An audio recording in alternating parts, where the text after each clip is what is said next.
I feel very, very proud about. How are you, sir? Thank you, Mr. Champagne. You're looking very dapper this morning. And yeah, well, it's independence. So that's right. Let me help you. I had to play the part. That's right. Headphone is a little robotic. Yeah. I was leaving my independence dress for next week, so Michael. Yeah? Yeah, that's all right. That's all right. I'm just ahead of time with my little bow tie. I'm saying, so Michael is also ahead of time, but I'm saying I'm the one who is being left back. Yeah. Well, good morning, St. Lucia. Good morning, Brother Josie. Good morning, Mr. Champagne. Yes, good morning. And morning, Mr. Virus Peters, our technician who's been added a lot of potential to our show. Yes, he did. On my way I'm sorry I was a bit late because there was a bad accident between the Mega J's and Halcyon, where a minivan seemed to have rolled over. Yeah. I saw the ambulance there. I don't know how many people are injured or what the story is, but the traffic is backed up for a very long way. Mm-hmm. But listening to both of you in a preamble on my way, I heard Mr. Josie referring to the comments made by Mr. Hilaire yesterday. I too heard the comments and I was appalled by what I heard.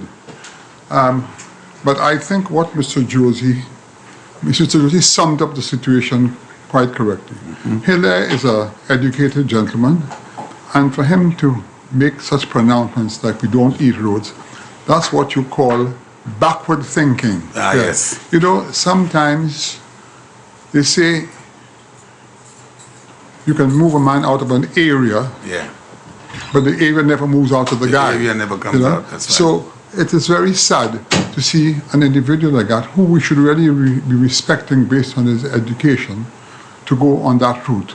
But but so Michael, he still went on. Okay, let's assume that we want to say, okay, let's diffuse this one. Let's say, okay, he misspoke.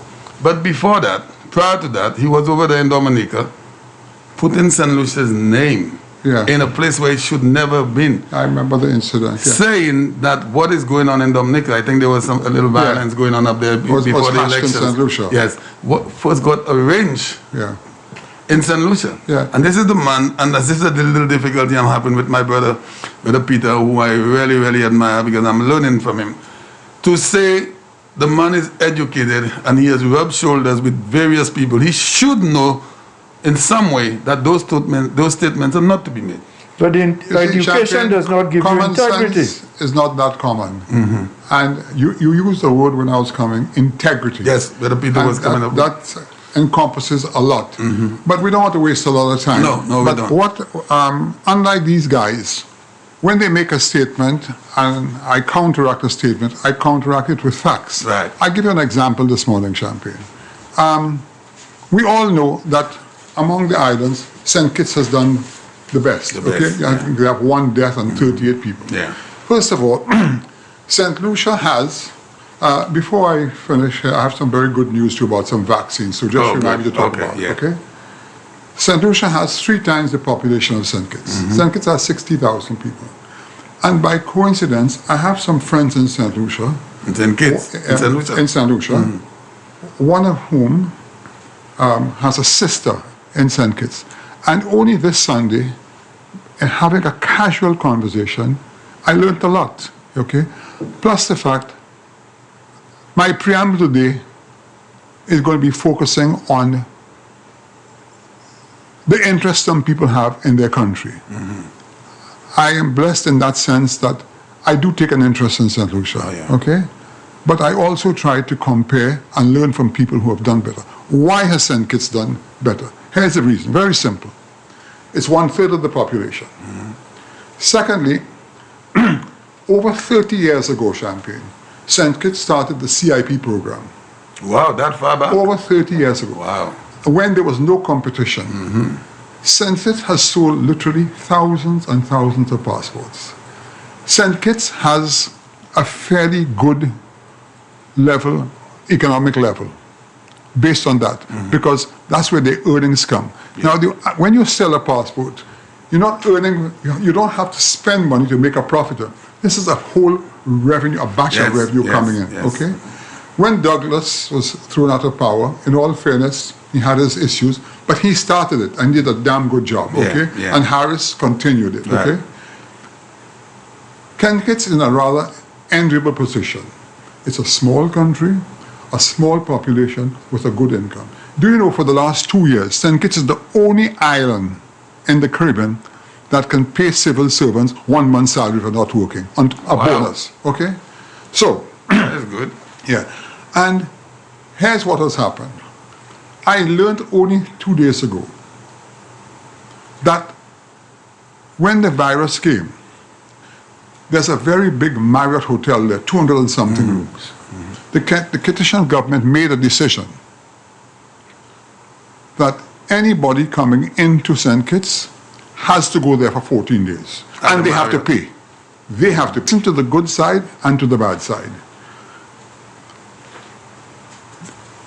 Anybody, a Kittitian who wants to home quarantine, must accept 3 government security guards 24 hours a day, round the clock, which you have to pay for. In addition, you have to provide toilet facilities outside your home for the people. So it becomes so costly that Kittitians don't even go back to their home, they go into it. But again, why has St. Kitts been able to do that? Because they could afford to do those things. Here in St. Lucia, 60 or 70% of our revenue comes from tourism. St. Lucia is a bigger place than St. Kitts. We have hundreds of St. Lucians working abroad. You know how many St. Lucians were on cruise ships? Over the Christmas alone, 1,500 St. Lucians came home. St. Kitts doesn't have that problem. We have Martinique next door, infecting us. One of the biggest. There are a lot of disadvantages. You cannot compare apples and oranges, okay? No. So consequently, what has happened now, that it is now almost 4 months, St. Kitts has been virtually locked down, so to speak, okay? They tried recently to reopen their hotels. And you know what happened? The airlines told them, we're not ready for you. They cannot start up. They cannot start up, okay? Now, these are the disadvantages. Now, one may argue, but they have only one person died, and lives matter, that kind of thing. But livelihoods also matter. Livelihood matters, But because of the fact that they are well equipped financially because of the passport money, they're in a slightly better position. And they are a smaller country, easy to handle. Okay. So, I didn't even know about the airlines that they had asked for. Yeah, they're right now, they wanted to crank up. But you see, Champagne is like you tomorrow. If you have a shop, I'll give you an example, and you're selling certain products, okay? And your customer buys, you have a grocery store. You order, say, 5,000 cases of milk, so many cases of corned beef, and you decide to stop buying for 4 months. Right. When you go back to buy, you know what they're going to tell you? We have other customers ahead of you. Took your place, you have to start all over again. Right. Starting up is a problem. Sure. And this is what the Prime Minister of this country realized, that tourism is 60 to 70% of it. You could not kill the goose that laid the golden egg. Right? Now, I see your point. Correct. Now, that's not all Champagne. This morning, again, on the newspapers, what is the headline this morning?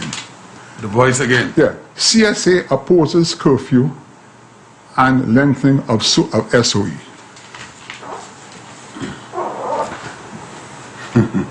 Now, the CSA yet they're opposing that when the Prime Minister is doing that to keep the economy going.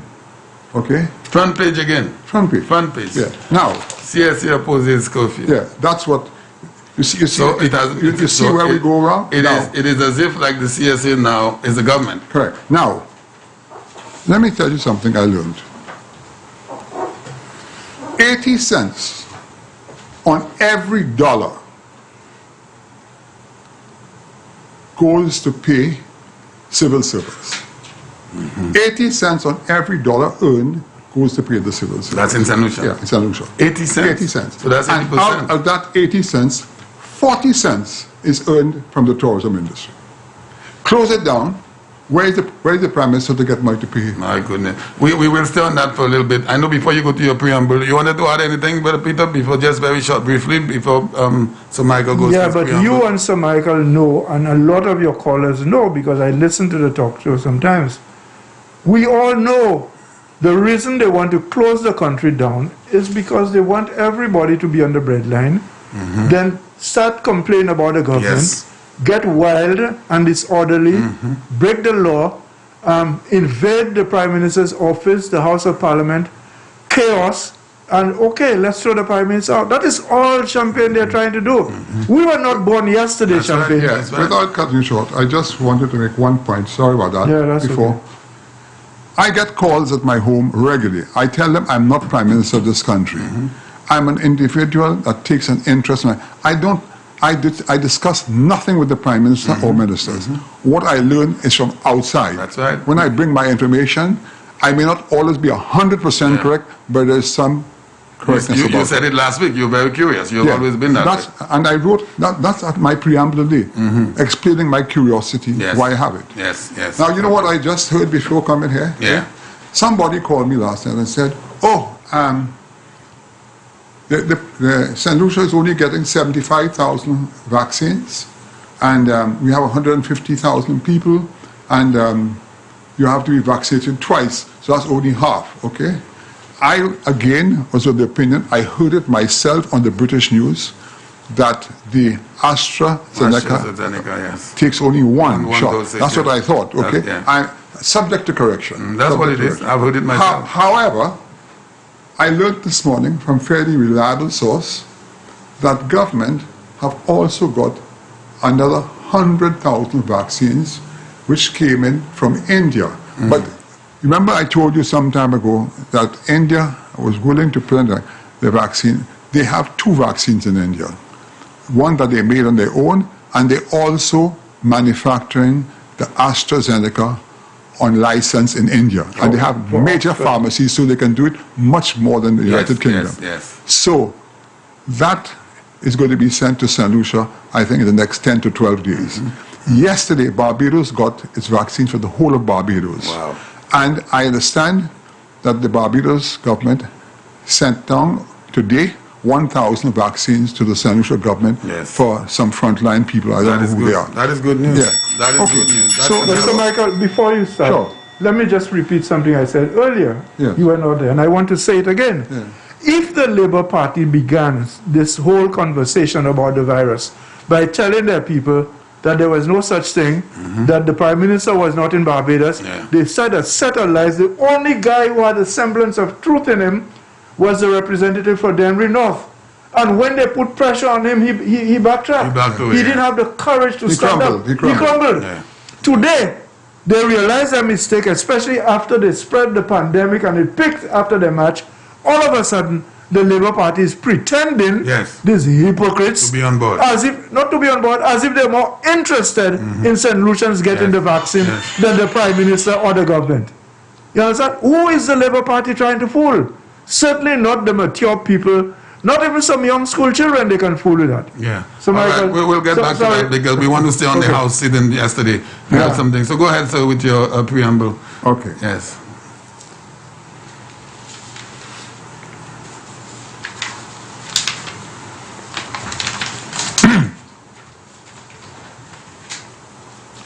While a number of countries worldwide enter lockdowns to address the dreadful virus, others take advantage of the downtime to do what is necessary during these unusual times.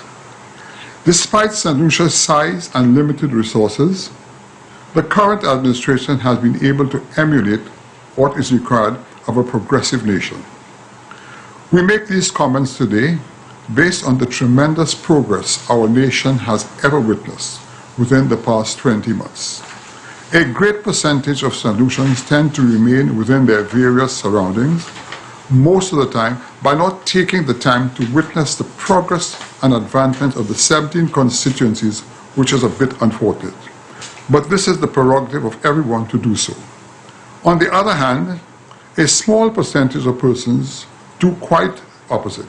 And I am proud of myself as I enter the twilight of my life to to take a keen interest in my native land. Based on my age, one can well imagine the changes I have envisioned over the years.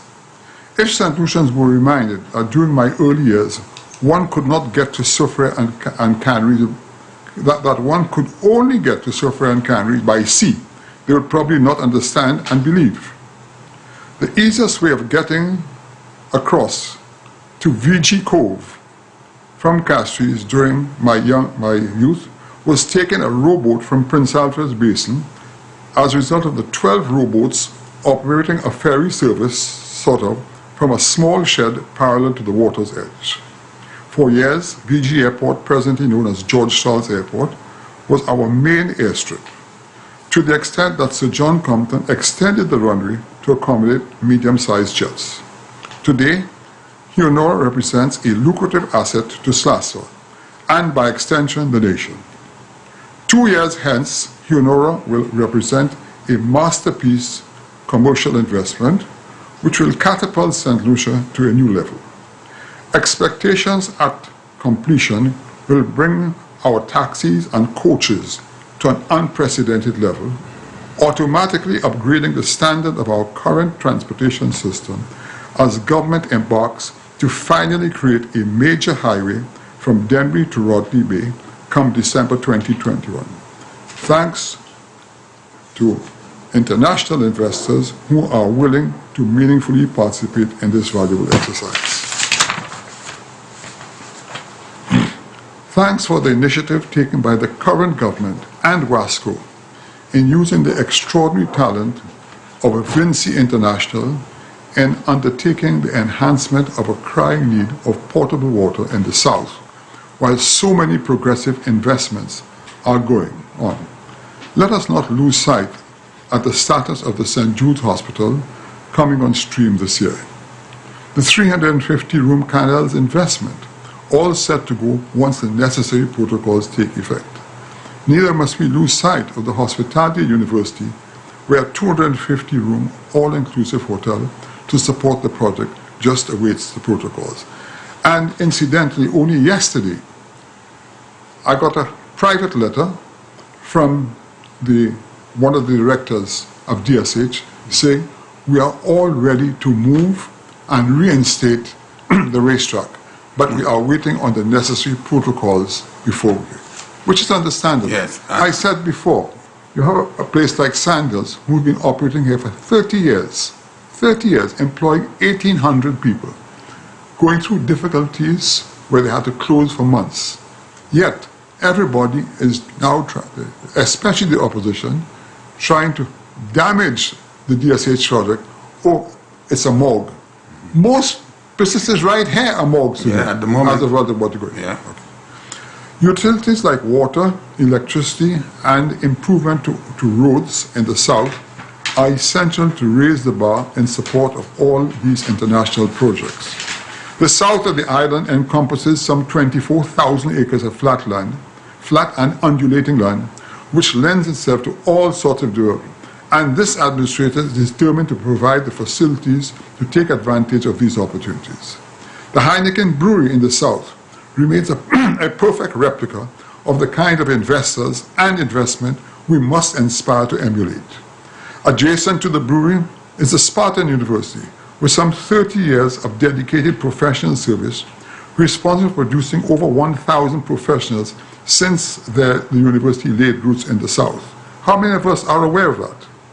Both those organizations have made significant social and economic contributions, which must never be overlooked.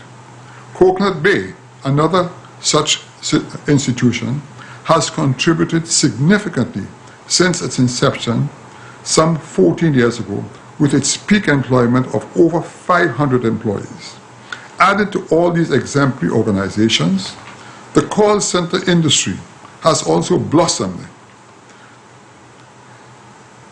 significantly by way of some 1,500 employees and growing.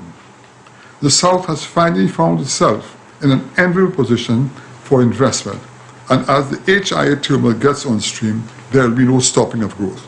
Yesterday, the Prime Minister received a call from the owner of Intel IBO, the call center, to say, Prime Minister, when the protocols went into place, into action in St. Lucia, he said he was very concerned what would happen to all his 800 or 900 employees. What do you think has happened? The St. Lucians have gone to their homes, and what he said, they are doing just as well or better at home. Yes. So this is incredible for these people. Okay. The DSH information there is very, very welcoming, because you've heard for the last couple of weeks that DSH has abandoned the place. And I know for a fact there are still horses there that have been cared for. Certainly. Yeah. Today, we are presenting the extension and enhancement of the road network at Cassinbar, Barbado, and Labon, and Dauphin, which was unattended for years. The residents of this area are today ecstatic at the progress and attention given by an administration which really cares. Today, we further wish to highlight the amazing design of the cul-de-sac bridge, which will be seen on our screen, which represent the longest and most costly bridge in the history of St. Lucia. The instant clearing commenced over the weekend, where a number of utility poles are presently being relocated to accommodate the movement of all the heavy equipment required to make this project a reality.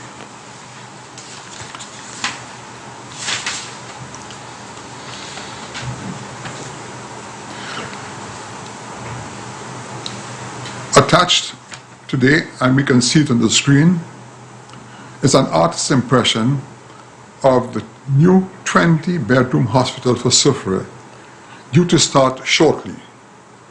This facility is a state-of-the-art diagnostic center with the most up-to-date equipment now available in first world countries only. This facility has been financed by a Norwegian NGO to the tune of $10 million. Coupled to this investment, some 4 top specialists will be rotated every 3 months until our local physicians have got the hang of this concept. This facility will be able to offer a top-class service to the wider Caribbean in addition to our St. Lucia folk. As a result of the Prime Minister's personal connections, this facility has come to fruition and will be a game changer to all St. Lucians, whereby traveling abroad will be a thing of the past. Today, I wish to once more elaborate on my total disgust for the downside of social media in St. Lucia. The degrading and dangerous aspects of social media needs to be revisited to avoid the nature of damage to this facility can bring about.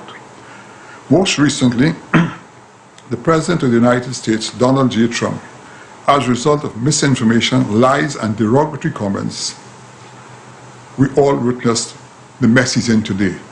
And unfortunately for the United States, they can afford this thing. We in St. Lucia cannot afford such degradation in our society. Okay? St. Lucia is a tiny nation, and we need to uphold a sense of decorum in order that we as a nation cannot be continually classified as a banana republic. Many parents in St. Lucia work so very hard to guide their children to attain a proper education, and this education surrounds the way we respond to the level of criteria in our lives. Our children are taught how to educationally respond to situations where necessary. Hence the reason why all those misfits on our radio programs send the wrong message to the young and old in this country. This is a situation that must be addressed. Our concentration today has been brought about by an observation made by a sister of the church who recognized the low-class allegations against the Prime Minister of this country. And all the sister asked for is to maintain a sense of dignity instead of the unqualified and low-class so-called radio and TV hosts, responded both on their talk shows and via social media in a most derogatory fashion. To the outside world, St. Lucia may be classified as a bunch of savages, which is so very sad, while so many of us move in the right direction to raise the standards in St. Lucia. Some of their own comments to the sister suggested that she has no right to support a white man, while on the other hand, individuals from abroad who continue to assist St. Lucia is in so many ways. I repeat that. On the other hand, let me repeat this last sentence. Some of their comments to the sister suggested that she has no right to support a white man, while on the other hand, it is individuals from abroad who continue to assist St. Lucia in so many ways. Listening to Keep It Real show around 8 a.m. yesterday, a caller from the diaspora reminded Norbert Williams that St. Lucia reminds her of the U.S. in the last days of the Donald Trump administration. The caller also reiterated that seeing President Biden and Prime Minister Chastanet on television, she concluded that the temperament of these individuals were quite similar. But what made her more convinced was the fact that both individuals had the same birthday. They do. This is my preamble. Yes, thank you very much. And we will go back to it in a little bit to talk about some of the points, in particularly the one with the priest. Yeah. That I was really disgusted about that, just seeing that. To you, sir, Mr. Josie. Yes, Champagne, thank you. And good morning again, listeners. Good morning, Sir Michael. Good morning. I received a call on Monday, Champagne and listeners, from the Government Information Service, invited me to be part of a forum, discussion group on the matter of independence. Yeah. I turned it in my mind, I agreed to go. And I said to myself, why don't I take some notes, write some things down to guide me in the discussion. I had a further brainwave yesterday, and I decided to read this morning on this program some of the things that I have in mind to say at the GIS discussion. I want to tell St. Lucians who do not know that when Sir Alan Louisy, was leader of the opposition, he was invited to London together with Sir John, and each of them was supposed to take one person, elected member of the opposition with them. At the time, there were 7 elected members of the opposition, starting with Sir Alan Louisy, Kenneth Foster, Evans Caldron, Boswell Williams, Bruce Williams, and Gregor Mason, I think it was.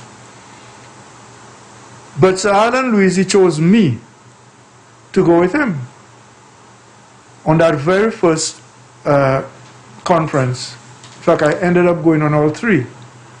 I never asked him why me, because he was not a little boy, he was a grown man. In fact, he sat on the appeals court of the OECS. So this was a qualified and experienced lawyer, a magistrate, and a judge, and a Supreme Court judge. So I wish to make that clear, that independence and the drive to independence formed an important part of my young political life. And I decided after 42 years of independence, there are certain issues, certain questions we as a country, as a people, have not faced. And in my humble opinion, I have put 5 of those questions down on paper. There are more, people can add to them. But these are questions I would ask St. Lucians to try to face and to answer as truthfully as they can. And this is going to be my contribution to this independence discussion this year on the 42nd anniversary. The first question is, what language are we as a people prepared to choose as a second language in addition to English? I assume that English would be the first. Which language should we choose as a second language? Should we choose French? Should we choose Creole? And where does Spanish fit into our future as a language? Where does Spanish fit? My second question is, how do we educate and train our citizens so as to abolish illiteracy and ignorance on our island within the next 10 or so years. My third question: when will the scholarship and writings of Sir Arthur Lewis, Sir Derek Walcott be an integral part of the education system on this island, both formal and informal? Question number 4: when will we muster the courage to legislate a compulsory 2-year term of national service for the youth of this nation? And should anyone enjoy the benefit of taxpayers' money, such as scholarships for overseas studies, without first serving or contributing to the nation? And the 5th question is, when will we begin a national discussion on sex and sexuality, including different sexual orientation based strictly on biological science? I've said before on a program here, we didn't have the television at the time, and I've tried to categorize St. Lucia in a historic perspective, using the Bible as my guide. I refer to George F.L. Charles as our Moses, the one who was able to get the colonial masters, the colonial office, to give us the vote, one man, one vote. I refer to John Compton as the Joshua, or biblical Joshua. He is the one who was able to lead into the promised land, just like Joshua did in the Bible.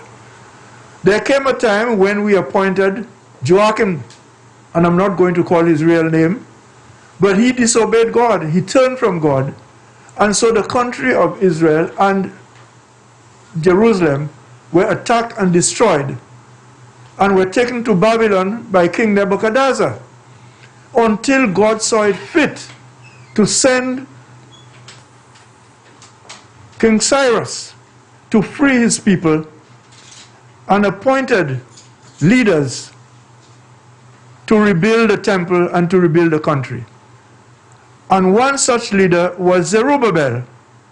And I'm saying to you, listeners, and Champagne and Sir Alan, I believe our Zerubbabel, Prince of the People as he was called, is none other than Alan Chastanet. And together with Zerubbabel, there was Haggai, the prophet Haggai, and also Joshua.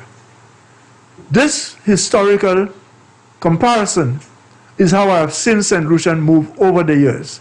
In the same way that Joachim had dishonored God, maybe he didn't have prayers before he had meetings with his council, perhaps that's part of it, God turned against them. Okay? I have added myself.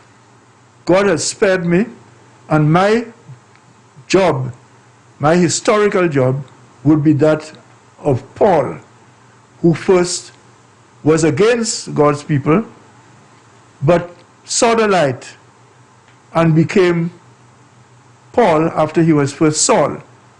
They called me Peter, and remember I said when I was saying this the first time, maybe my name should be Peter Paul. And that's just a little joke.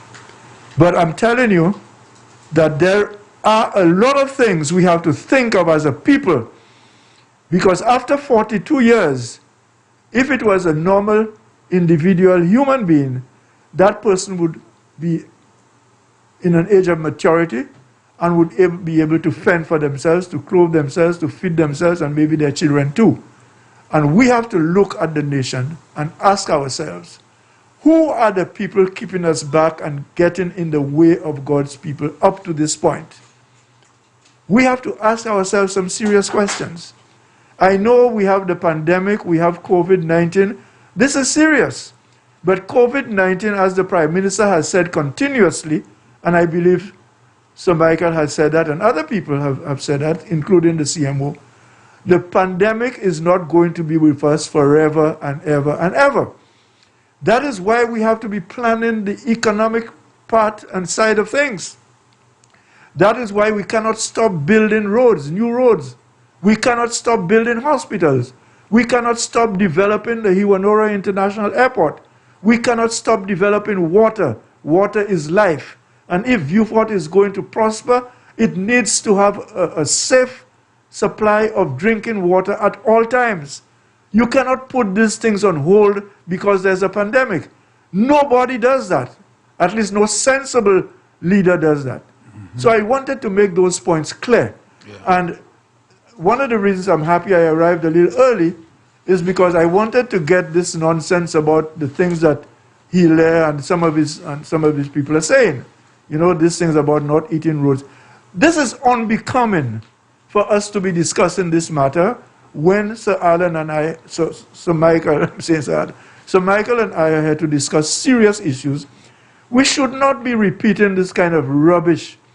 This is as Maurice Bishop used to call them, this is yard fowl talk. You know, and some of us have been blessed to soar like eagles, and we should not be feeding with yard fowls. I'm sorry. Yeah. All right. Thanks a lot, Brother Peter, for your preamble this morning. So, Michael, I want to start somewhere here this morning because, I mean, I heard it on the news with the CSA, the president, Mr. Mantrop. And here we have this morning, once again, last week we saw on the front page of the Voice newspaper something to do with Cabot, where they were talking about illegalities and something. And this morning, today now, the midweek paper is showing something on the front page. CSA opposes curfew and lengthening of SOE, state of emergency. Is the Voice newspaper trying to bring up an image, come back strong somewhere in I don't want to use the word negative, to hype up their paper? Because if we're going into our 42nd independence, we have the coronavirus, which has damaged this country. You would have thought you would have seen something. Now, we're not criticizing anybody. Yeah? I don't want the Voice newspaper to come at me to think I'm criticizing their paper. I'm not doing that. All I'm saying is we are going into our 42nd independence anniversary. We have the coronavirus that is a menace to us. It has been there for almost a year. And you would have thought you would have seen something in that effect on the front page. But here we've seen something to do with the CSA. Anyway, we're going to put that aside. The CSA, I respect the fact that they have their general president and they're looking to do the best for their membership. But you have heard it all over the world. Shutting down economically is not good for any country. And here you have these people. I understand they want to fend for the membership. I said that before. But what about the other people that works in this country? You're talking about the farmers, talk about the fishers, talk about the minibus drivers, people like myself, people that are involved with the tourism sector. When you shut down this country, they're asking for 10 days minimum, I think. Here's what the problem is. The CSA membership will get paid at the end of the month. That's right. If the government shuts down the country for 10 or 2 weeks a month, they will get their salaries. That is a fact. As a matter of fact, we saw it last year when the Prime Minister asked for the deferment. They refused to accept it. For me, personally, I'm thinking there's a little bit of selfishness on the part of the CSA. Not the CSA membership, the president. First of all, let's address the Voice. The Voice newspaper, I think, has been in existence for over 100 years, if I'm not mistaken. Mm-hmm. It's a well-recognized newspaper. However, over the years, the individuals at the Voice change from time to time. Yes, yes. And these people have their own priorities. I believe that. Now, I listened to a caller 4 days ago. I think it was on Norbert Show, I'm not sure, one of those shows, or Timothy Fuller. Said she does not listen to the news anymore in San Francisco. I've gotten calls like that. Everything is so negative. I've gotten calls like that all the time. All the time. Now, that's bad. It is bad. Because, you know, there's nothing wrong with people having an opinion, but opinion should be categorized logically. Okay? As you rightly said, going into our 42nd independence, look, it is common knowledge that the government is receiving 1,000 vaccines today and also getting another 100,000 vaccines from India, okay, to complement the 75,000. To me, that is a very important bit of information which needs to be circulated to our public. That's our life that we're talking about, okay? This kind of thing should be what is making the headlines today. Now, Mr. Montrop is president of the CSA. I respect Mr. Montrop for what it is. But in my view, Mr. Montrop has no special economic credentials to make a decision of that nature. As president, he's free to make a suggestion. Yeah, on the part of his membership. Yeah, but you have a cabinet of ministers running the country. Yes, sir, that's what I said. To find the money. I haven't seen Mr. Montrop tell the Prime Minister where he's going to get the money from. That's right. These are the logical things. When, in my opinion, Mr. Montrop should probably sit with the government and say, look at me, these are my concerns. These are my concerns. What is your feedback? Is it possible? But to rush to a newspaper or a television station, are they just looking for attention? Yeah. Are they just looking for attention? What is it all about?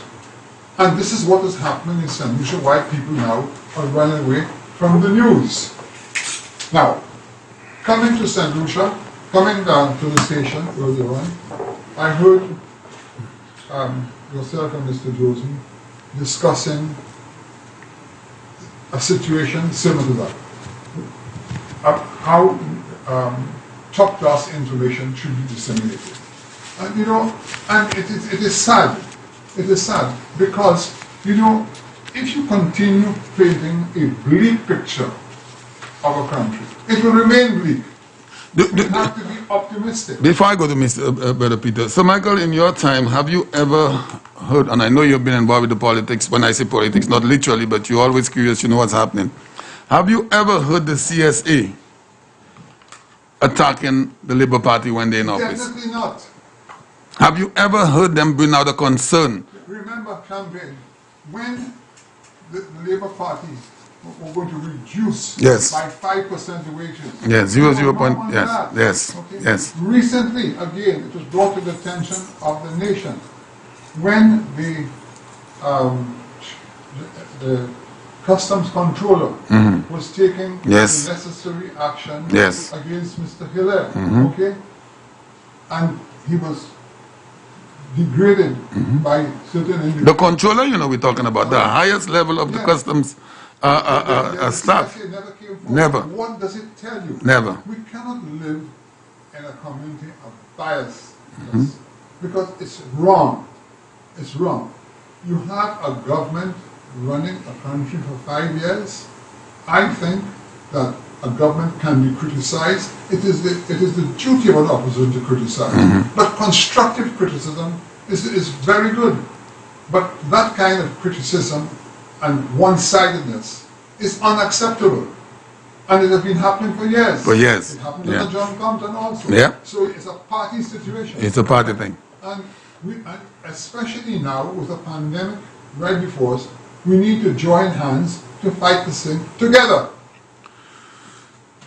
Brother Peter, the same question to you. Have you ever heard of the CSA? And I know you're deeply involved. You started the trade union and all this thing. Have you ever heard the CSA criticizing the Labour Party government at any time during your time, sir? No, not that I know. And again, at the time, 42 years ago, I was part of the Labour Party, and we said at the time that we didn't think St. Lucians were ready for independence.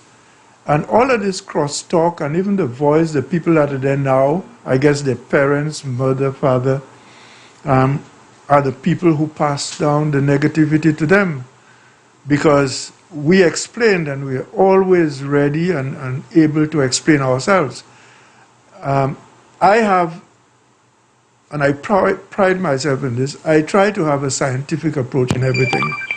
You know, you approach the thing, you give your reasons, you examine it, and always, if you are true to the science, always you must be prepared to put aside what you see, what you have experimented with, for something new that somebody else has discovered, and they have good reasons for the discovery. So you move ahead, and that is how education proceeds. You cannot stick to something all the time. You know, one of the things that stands out in my mind most about the Prime Minister, Dr. Anthony, apart from the banana coupe par coupe nonsense with the others, You know what stands out most in my mind when he became Prime Minister? The way he treated the civil service or the civil servants. I will never, never forget. How can a Prime Minister offer people 0.000%? As a trade unionist and one who is still interested in how workers negotiate, because workers work and management manage. But Mr. Peter, sorry to interrupt, they still support him and his party. Well, when I say they, I don't mean the entire membership. The leadership of the CSA still supports this man. But Champagne, is that personal? But Champagne, that is the point. I was just going to ask that same question. It is a comment on them. Now, what kind of mentality would cause a person to be kicked around 0.000 and still hanging on to the person that did that to you? People complain about women not being able to leave men that abuse them and things so. It's not only true about women. As a matter of fact, I think the average woman in St. Lucia, and I will repeat it, I think the average woman in St. Lucia is stronger and more resolute in character than the average man. And one of these days, Champagne, I want you to take the topic of sexuality. Yes, we will. And I want to ask you one of these days, if you're walking down the road, for every 4 men you see passing, how many of them are 100% men? But so, we'll do that one day, okay? Yeah, so I want to stay on this here, because, and you just asked the question, what does that say because of the leadership of the CSA?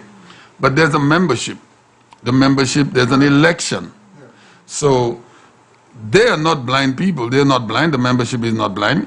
They go into an election and still continue to elect these people. What is the reason for that? Because if you don't have any integrity, if you don't have any faith in yourself, and your mind has been poisoned against X or Y or Z, you will not go to X or Y or Z. You will stay with the one that's abusing you. That is the point I was trying to make about women. But the civil servants are educated people, brilliant people. They're the ones moving this country. Champagne, for the last time this morning, I will not say that again to you, especially to you.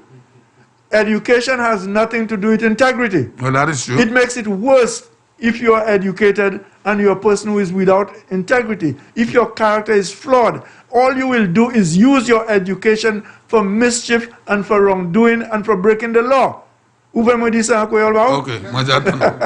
something called a culture. Yeah, yes. A lot of those people have been brainwashed over the years that the St. Lucia Labour Party is the party for the Malway and the working class.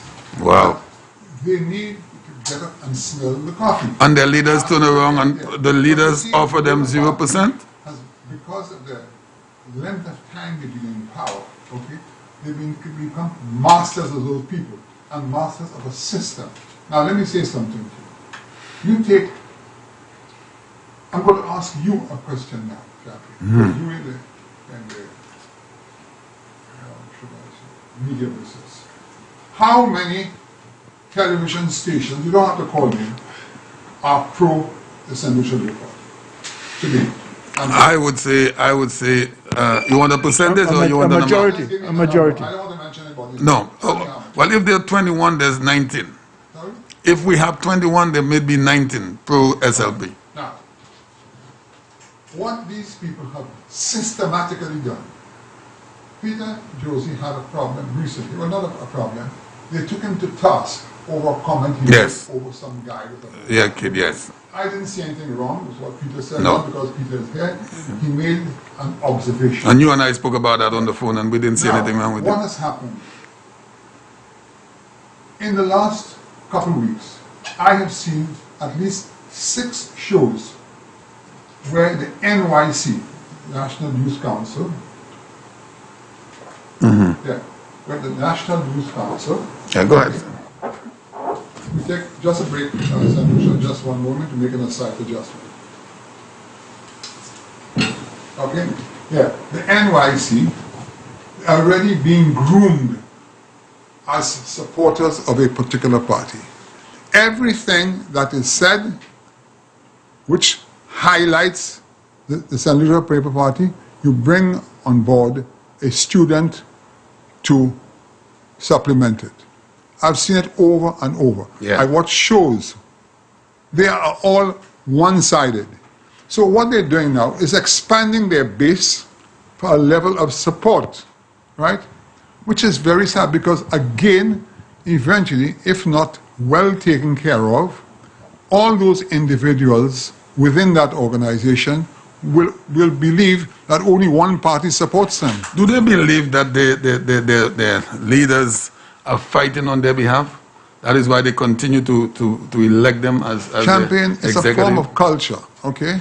It's a culture, and they getting indoctrinating all those people. Look, the gentleman who's going up against Spider and Grossier, I can't remember his name. Yes, I don't remember his name myself. He made a comment some time ago. I heard him myself, and what he said, his parents were Labour Party people, and he said too, it's a form of a culture, okay? That that's what he knows. Doesn't matter what happens. Yeah, and and you see, and unfortunately, this is not the way to run a country, because St. Lucians are not born SLP and born UWPs. No. These are organizations or parties people have chosen, and they choose those parts for their own. They have to use their brain and decide what is good for me. But in their opinion, over the years, the SLP has been the party for them. Yeah. Although we could proof has been given that the progress St. Lucia has been made under the United Workers' Party. 95%. You had Sir John Compton there for years. Look at what the guy did for St. Lucia. 95%. Look at where he took St. Lucia. 95%. Okay? I listened to Guy Joseph recently, and I think on Monday night, yes. And the information he gave, the man gave information, documented information of where the country was concerning the sinking fund, how it was spent, money, you know, but a man convinced against his will remains of the same opinion still. Yes, but I like that. Does the government have time to go to all those organizations? Look, I'll tell you something. You take Russia today. Do you think that in the world, I'm a conservative. I have no bones about that, okay? I believe in democracy. Yes. You take Russia, okay? That's one-party state. One party. Look, a guy... What's happening there? Yeah. Voices of opinion, you try to kill him. Put him in prison. Put the man in jail, okay? This is unacceptable. With all the faults America has, Trump could have been as powerful as you want, the Prime Minister. You did fool us. Out. You changed them. And I'm happy where you're going with that, and I'm going to go to Brother Peter on that. I want to stay on this. This is going to be the last we'll talk about the CSA. Because in my little lifetime, I have not heard of any executive of the CSA supporting a UWP government. It has never happened. From the gentleman that used to be in agriculture way back, I don't remember his name, from Ancillary, up until now. But then you have the membership, Mr. Brother Peter, and that is where I'm having a little difficulty. One Prime Minister promised you 000, and I'm talking about the entire membership of the CSA. He didn't promise, he offered it. Offered, yes, not promised, offered. Thank you very much. That is one of the most degrading amount that you could have promised your driving force of your country. But still for that, and his henchmen never said a word. They never said, so we cannot afford to accept that, my membership. As a matter of fact, I don't even think they called a meeting after that offer. But there they are, the same membership continues to vote these henchmen in place, put them in position in the executive level to support this party. But, Champion, you remember the 14% increase? By the Honorable Stevenson King. And they were asking for 24%. Yeah. And you know who was on the demonstration? Front line. Pay them their money. Pay them. Yeah. Pay them. But you're giving 000, but pay them 14%. That is why I'm going with that. He was on the front line in solidarity with the CSA in a match, saying pay them the 24% because this is what they were asking for. 24%. Yeah. It got down to 14, the highest amount. When he came in power, you know what he said? This was stupid for the Honorable Stevenson King to pay. But 14%. You see, they tested Stevenson King's nerves. Yes. And they beat him down. Yes. But you have to have a Prime Minister, not only be firm, but be firm and sensible, okay? Yeah. You cannot make blood out of stone. No, you cannot. St. Lucia is a poor country, right? And, you know, and I have to go back again to what they've been saying all the time. If you have money to build roads, but Guy Joseph said it. You have direct awards, you have St. Lucians rather like Breno Kajada, Fresh Start, who can go to the bank with a letter, okay, and government can get 2.5, 3 years financing, okay, and get the ball rolling, okay. When you are sick, you have to go to the hospital. We are sick now. That's true. We are sick, so you have to be treated.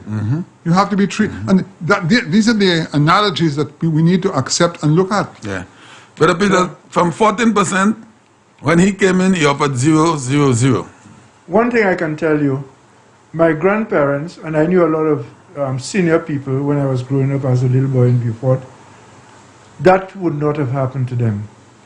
If they were dissatisfied, they would not make any noise, they wouldn't demonstrate, but if they had a single vote, quiet vote, to cast, they would push you out so fast you'd be surprised. But now this generation, the generation that came after me actually, look like they have lost their rudder, they have lost their compass, they have lost their way. And I suspect, I'm not sure of that, I suspect a lot of them don't feel that they belong because the poverty in which all of us grew up, in which they grew up, they can't seem to put that aside. I have seen people, Champagne, on different boards, sports boards, etc., go out to represent St. Lucia internationally, in the Caribbean. And these people live in hotels. When these people return to St. Lucia, I know where some of them go to use their bowels on morning. I have seen the places. I know St. Lucia fairly well, and I know a lot of these people fairly well. It has to play on your mind. It has to mess up your mind. So these things, these people will always be prepared to stay at the lowest level. Even when they emerge with a good home and a good bathroom and a good toilet, they still cannot make the transition or transformation from, boy, you see that pit latrine? That is behind. I'm not turning back there. I will help people to come out from there, but that is a life that is past. You cannot continue to dwell your mind on this because you will always be like Aliad Fowl. Always. And that is the problem I see with some of our people. That is the problem I see. They have been kicked around, they have been criticized, but, boy, if I go there, will I be accepted? I don't belong in that company. I don't know how to use a wine glass. My first child, let me just finish that quickly. My first child, once she was about 10 years, she went to Canada to see her mother, with her mother, to see the mother's sisters and brothers. Somebody, I think it was from Trinidad, invited them, including my daughter. It was around Christmas, I think, and they were having wine after their meals. And the lady happened to bring a cognac glass with wine. So my daughter, at 10 years old, she said, but that's not a wine glass. The person was so surprised, and I guess had no excuse, didn't know what to say. Right? Now, I didn't say, listen, this is a wine glass, this is a this glass, this is a that glass, right? But I know, and I maybe said it without wanting to teach anybody anything. Okay? So children learn what they see. And boy, I said, boy, you can't do this thing. So people come out with a glass. No, but my point again, Brother Peter, I said what was going to be the last, but I want to stay on that. The CSA membership, they could weigh the balance. They could see who's for them, who's not. They have seen what was offered to them under the UWP administration. 14%, we're going just back to that recent time. The man was there with them, held up a banner, pay the people, bite the bullet, give them the monies. They got down to 14% was offered. Everyone accepted. He came 5 years later and offered 0%. And here's my problem. The same membership, the same people didn't say a word. I have a difficulty with that, Sir Michael. They said it, Champagne, but you didn't hear. They said, yes, Massa. Because that is what they got. So, yes, why would the membership continue to elect the executive where they know for sure, the membership I'm talking about, know that these people have their own personal agenda? I can answer that question very simply, Champagne. In their eyes, remember one thing. How did the United Workers get into power? By the masses. Number of votes. Yes. Okay. Yes. So don't tell me no civil servants voted. So that is their way of doing it. What you call the silent behavior. they go to the polls and they get rid of him. So nobody knows who did the job. Okay, that's how they do it. Okay, now what happens then over the years is that the people at the CSA at the top, they are all Labour supporters. They are known Labour supporters. All of them. So just imagine, Champagne, you have a household with 3 or 4 children. Okay, and every time you come home, you tell the children, look at me. You have to support the United Workers' Party, or you have to, and give your reasons. Yes. As the father, they will listen to you. There is a father there. I believe that. There is a father. It's a cult, okay? But I'm telling you, sooner rather than later, the people will understand what is going on. I'll tell you something, not because the Prime Minister is my son. When I see what this man has gone through and what he has done for this country, you know, again, I would not go as far as saying that nobody else could. He's not infallible. He doesn't make mistakes. But you listen to a guy who called Norbert yesterday, the day before, in Creole. What did he say? My pa made me say. Why you pa made me say? No reason. My pa made me say. Me say pas faire rien. Now, there is a guy, limited intelligence, being told by somebody what I just told you. He just believes it. And that is the difference between here and Barbados. Champagne. When I was 17, 18 years of age, I had my own boat going to Barbados. We would load mangoes and, at 18, and go to Barbados. Wow. When I put my boat on dry dock in Barbados at the Barbados Foundry, usually 4 or 5 days, we didn't have a dock here at the time. I go there, in the morning you have 10, 15 shipwrights come to do their work. The work's supposed to start at 7 o'clock. It never starts at 7 o'clock. It starts at 7:30. Every Bajan there buying the Barbados Advocate. Yes. Reading it. See what's happening. Okay? Now, you go to a Bajan of that caliber and you say to a Bajan, I don't like the Prime Minister, whoever he or she may be at the time. What Bajan tell me? Give me the reason why. Give me the reason why. And they wait up. On the other hand, some of those people, you're right. You're right. They don't think. They don't ask questions. You have to learn to analyze those things, because every one of us, the same way we have a vote, we have knowledge. We can make a contribution to our country. And that's the importance. That does not exist there. But, anyway, let me. Michael and Champagne, people must be taught how to think, you know. It doesn't come automatically. True. And this morning, Champagne, just let me say that quickly before you open up the phone lines. Before I open up the lines, we want to go to the house. I listened to Norbert this morning, and I was amazed how many people called to say what the $20 used to do for 3 months. And how much it was increased by, as Guy Joseph said. And we have to stay on that as well. You know? We may not have phone calls today because I want to go down to that road. And somebody called to say something that I think is very intelligent, and I have always maintained that. The roadsides still need to be cleared. Yes, sir. You will still need, whether you call it step in, step out, or whatever there will always have need for a roads program, right? But don't treat it as if that is the only thing you can offer the man who didn't go to school. Yeah. We want to relax on the CSA. I just hope one of these days the membership of the CSA, I'll forget it. I need to say this though. I hope one of these days the membership of the CSA will elect an executive that is balanced. Hello. Let the people, I've been there, let the people do what they're doing. Trust me, a majority of civil servants are going to vote for Alan Chastanet next election. Oh, I know that. I know that, but I was talking about their own executive. I wasn't talking about the general election. You see, they want the executive to oppose the government to get more money. Yeah. Maybe when the other government gets in 2050, they will. Let's go to the house. Let's go to the house. When Mary Isaac was there, and she stood up for them, she was ostracized for signing up. Yes, of course.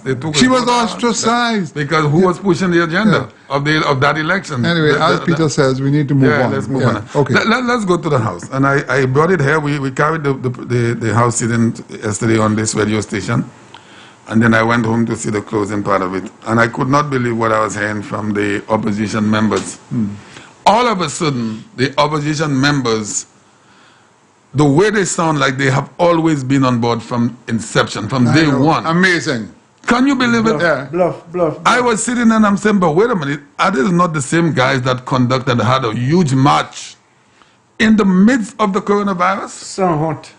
I could not believe everyone had an idea. Everyone was chastising the government, criticizing, you didn't do this, you didn't do that. That was supposed to be done this way. The same people. They tried to take over the coronavirus control. You watched them. You saw everything. Yeah. I could not believe what I was seeing. And the parliamentarians on the government side were very reserved. But I'm telling you, if I was standing in that house yesterday, I would be as raw as I would be. I would say you guys are responsible for the spread we have in St. Lucia. Because the statistics shows it. From March of 2020 up until October, our numbers were 27 cases with 0 deaths. Correct. Immediately after the march, and I will continue to say immediately, we saw that spike and it never went down. I've said it on this show before. There's one instance in the States where they did some tracing. One guy, Champagne, infected 50 people. Yes. So can you imagine in Little St. Lucia, they say it would be the biggest march. Let us see for a figure. I would say... Let's say 3,000. Yeah, I even go lower. I even say 2,000. Okay. Okay. Out of the 2,000, some had masks, some didn't. Let's just say out of the 2,000, 500 didn't. I don't know. Okay. You know what damage 500 can do? That's what because they took the buses the same night. Yes. Yeah. Yes. And Hilaire had the audacity to go and talk about the bus driver who stayed at hospital and refused to cooperate. Yeah. Refused to cooperate. Yeah. Okay. Not realizing that when a hotel makes a mistake, they do cooperate. Because don't forget, a hotel was closed down in St. Lucia, and a large hotel too. Yes. Okay. Yes. So there's no law for one and a no law for the others, you know. So, and this is the sad part, this very sad part about individuals like Mr. Hilaire. I listened to both Hilaire and Febtuary yesterday. I tell you something. They come in one sense saying we're going to support you, but criticizing the government, okay? As you made a very clear point, up to October, we were doing fine. Very well. And you had all the hotels open, or a lot of the hotels were open. The same people were coming in all the time, okay? What is it? And another problem that I have, Champagne, is that I don't care who and what you are. If you have people coming in through a back door and not being checked, the chances are that somebody went through them. When they come through, we know who is infected. Yes. And that is the difference. You have to know those things. Yeah. But Peter, here's the excuse, and you continue to hide. Oh, we got permission from the CMO. Of course you got permission from the CMO. The poor lady is not involved with politics.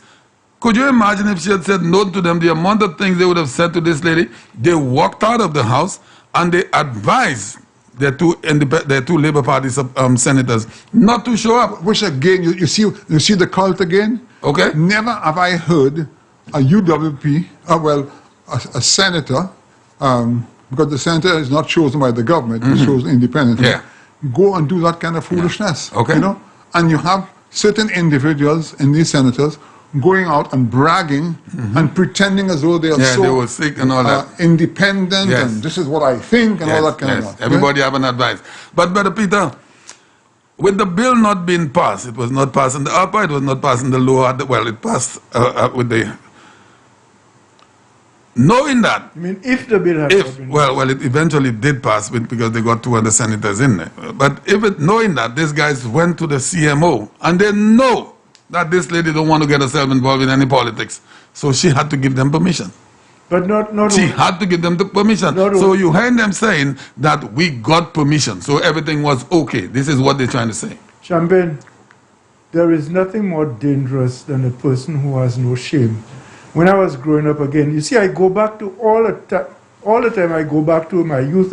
Little boy, I wasn't in college yet. I was still at primary school in Beaufort. I used to hear my grandparents and other elderly citizens say, there's nothing worse than a person who is sans honte, that is without shame. And every criminal was categorized as people without shame. Okay?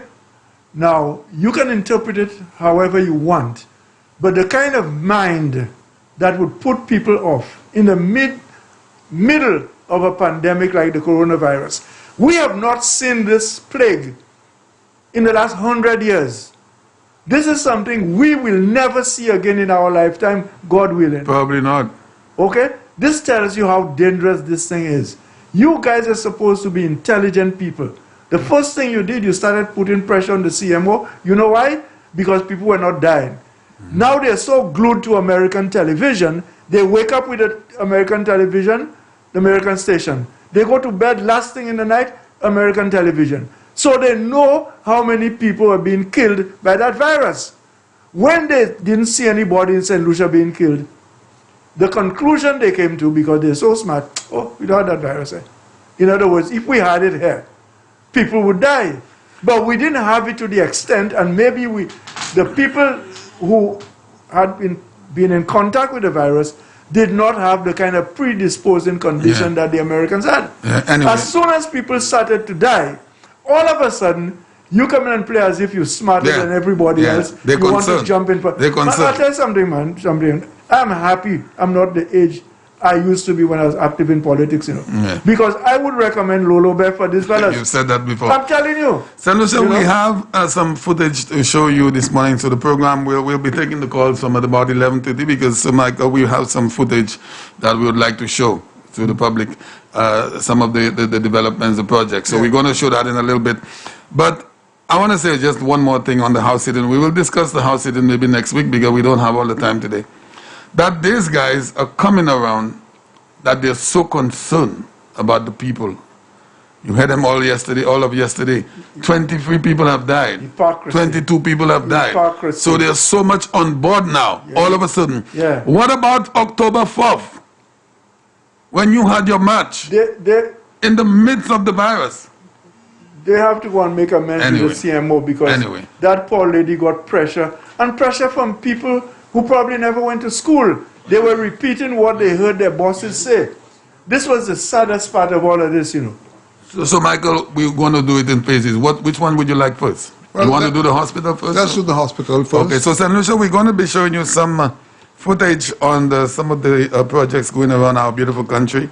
So just... St. Jude Hospital. We're talking about the St. Jude's Hospital? We're talking about the St. Jude's Hospital. Okay, yes. But I was referring to the Soufrière Hospital. Oh, you want to do... Well, that's what it has. Okay, so you will narrate because we know you were the one that brought this thing about. So if you would like to see what's happening in St. Lucia, channel 115 GBD TV, we are bringing you some footage. This is the St. Jude's Hospital. Okay. Okay, well, what is going on now is that it's the installation of the panels, but it is far more advanced than what we see today because I spoke to the contractor this morning, just checking to see how things are going.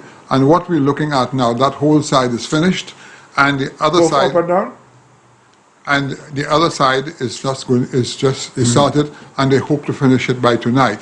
Also, look at the stud walls upstairs, which was started 8 days ago. Most of that is fairly well advanced with the drywall already inserted. And I'm told that by next Saturday, most of the rooms will be all cut out and finished. Okay. Wow, the wards you mean? Yeah, sorry? The wards, the rooms? Yeah, wow. Because, you see the stud wall, right? That goes up very quickly, And the people have a contract, so that's going ahead quite well. Downstairs, all the piping is finished, the floor has been cast, and now and the electrical work is very much advanced already, and they're putting in their own generator. Yeah. How did you feel, Sir Michael, when you got there to see what is happening there? How did that make you feel? Yeah, it's really incredible. Really, really incredible. It was explained to me, but that was done 8-9 days ago when the Prime Minister was down there. So what we're looking at is 10 days old. Yeah. But so where are we now? What is this one? This is the same hospital? The cladding going up. Now we can move to the Soufrière Hospital, where we got the preliminary sketches. Yes. And all going well. By the end of middle of April, all going well. You should start declaring because it's a very simple building, and as I explained, that in that Soufrière structure, it will be 20 rooms, but mainly a lot of equipment, all diagnostic equipment. They'll be able to diagnose any form of illness one has. Like this is only used in first world countries, and we're very fortunate to have a Norwegian company, an NGO, who was able to arrange for that to come to St. So that is what we're looking at now. That's the one we're looking at there now. And we have the different slides, what the hospital will look like. It's on a steep bit of land. That's why it's made a long building. Okay. And that is what it's going to be like. So we're looking at the sketch for the super hospital. That is the super hospital. The super, okay. The new one that's going to go up. And again, it's a $10 million project, and it's a state-of-the-art. And that the facilities there will not only be able to use by St. Lucian, but around the islands, because the equipment in there is incredible. Yeah, now we can go to the bridge in Cul-de-sac. Yeah, you will see there where over the weekend, Lucelec were there shifting all the electricity poles. Yes. And there'll be a road by approximately where Massey Sewer Market is. Right. When you're coming from Soufrière, the road will go parallel to the existing road, which takes you to the main exit for Southbourne. For Southbourne, yes. Where a major roundabout will be put in, yeah. And I'm understanding the current roundabout will be removed. That's not where it's going to be. The current roundabout, that's not where it's going to be. We're going to have which current roundabout? The one we have. Well, not the roundabout. The cul-de-sac gap, not the roundabout. That will be. It will be all taken. It will be all encompassed. That's right. Not the roundabout. And this is what the bridge is going to look like, and that bridge goes right over the river. You see how high. You see, that's the river below. You see how high that bridge is? Wow. Yeah.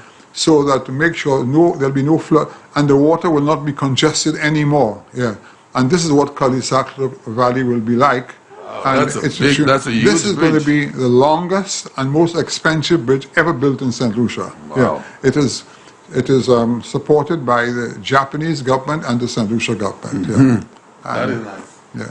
That is nice. You wouldn't happen to know how long it is. Not you don't have 18 that number. months. Yeah. No, I was not talking about the duration, the length of the bridge itself. Oh, but more than that, Champagne, because of the height of the bridge, the road has to start much further down to get that elevation, a slight incline, up and down, so it wouldn't be too high. So that's why it will become so costly. Wow, wow, beautiful, beautiful. St. Lucia, you're watching some of the projects. Anything else, Mr. Cameraman? No, that's it for now. All right, so that's it for now, St. Lucia. We give you a little taste, if you will, of some of the projects. That cul-de-sac bridge is a huge project, a huge project. You mean the cul-de-sac project? The cul-de-sac project. That's an incredible. I'll tell you something. Once that bridge, you're going to see the influx of businesses into cul-de-sac. John Compton always said that would be the next place for development. That is the next place for development. Yes. We have to make sure that this government stays in office. If not, the other guys might come and stop the project because we don't eat road, Champagne. And now, as you said that, I want to speak with the young people, those of you who are not at work today, or if you're working from home, who are employed with the Ojo Labs and the ITEL BBL. Yeah. Those young people, I'm appealing to you that you need to go out and vote in the next election for this administration, the UWP administration, because those businesses, ITEL BBL and Ojo Labs, has been criticized by the Labour Party, and it is occurring to me that if these guys ever set foot back in the reins of government, they will shut down those places. I am believing that. You know, I'll tell you something. St. Lucia, if I'm saying, St. Lucians are lovely people, but sometimes they're a bit on the shy side. And I speak from experience. When we ran the supermarkets, we had 2,500 employees.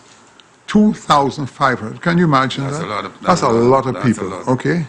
And I learned from my partner, Mr. Williams, 35 years ago, that people have to be incorporated in a business to get the maximum out of them.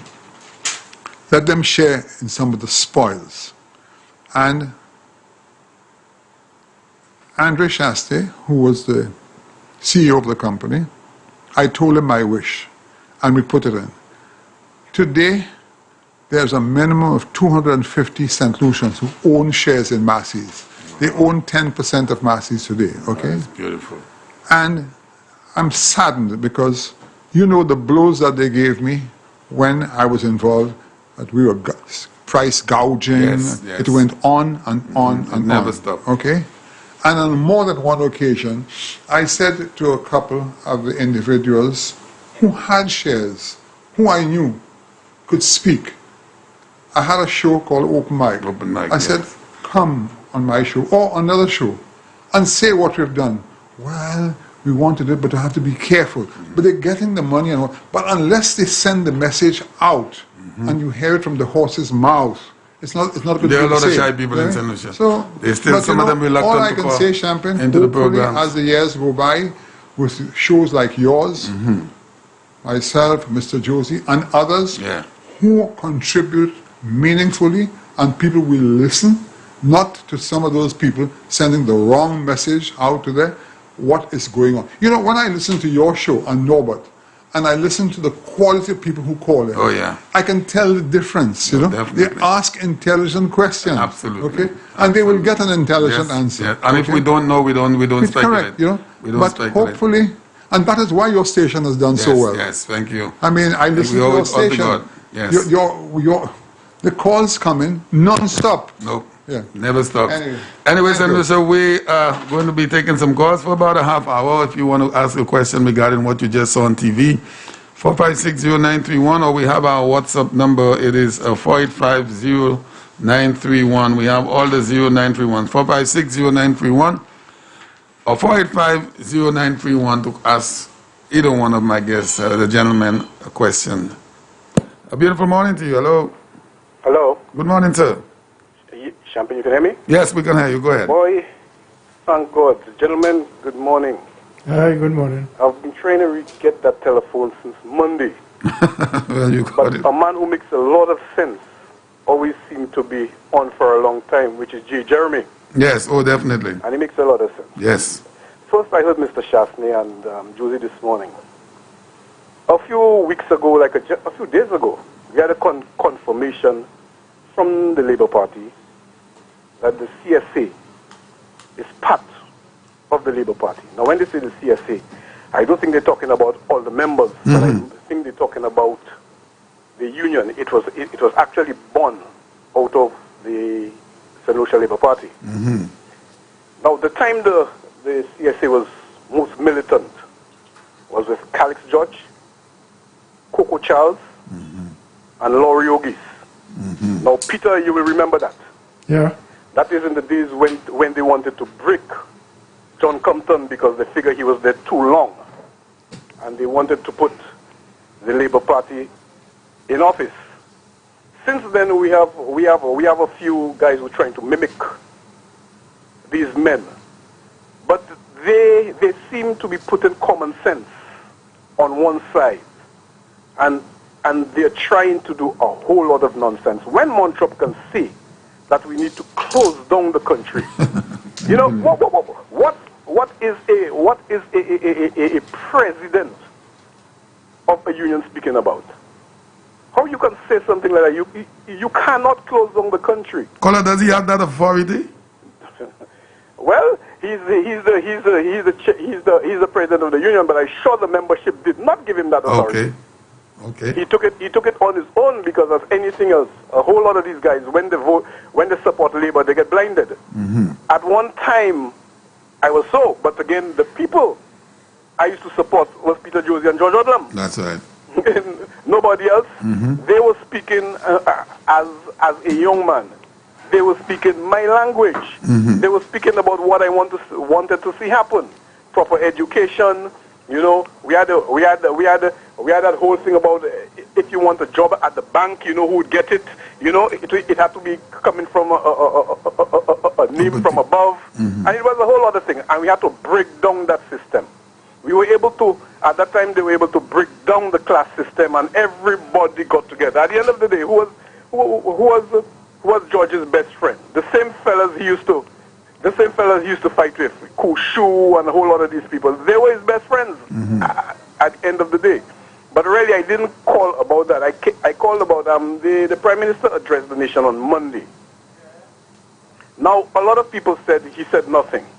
But I knew why the Prime Minister addressed St. Lucians on Monday. You were speaking about a 90-day state of emergency, and all the Labour Party was spreading is that he wants a 90-day state of emergency so that he can have an advantage because of the upcoming election. Yeah. And common sense would tell you that even though you have a state of emergency, the issues like COVID, something like COVID, if things get better, the state of emergency will never continue for 90 days. Correct. That's what he said. And he came in there, and he kept on telling them that, and he spoke to them about it. He further went and he spoke about independence. Now they're saying that he's spending money on independence.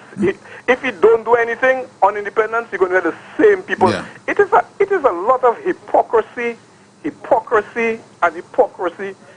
going on. And I realize something. The Labour Party is playing the tune to those who do not remember. And they're playing the tune to the young people who will be 18 and 19 years old who will be voting. And these people do not know the history of the Labour Party. They surely do not know.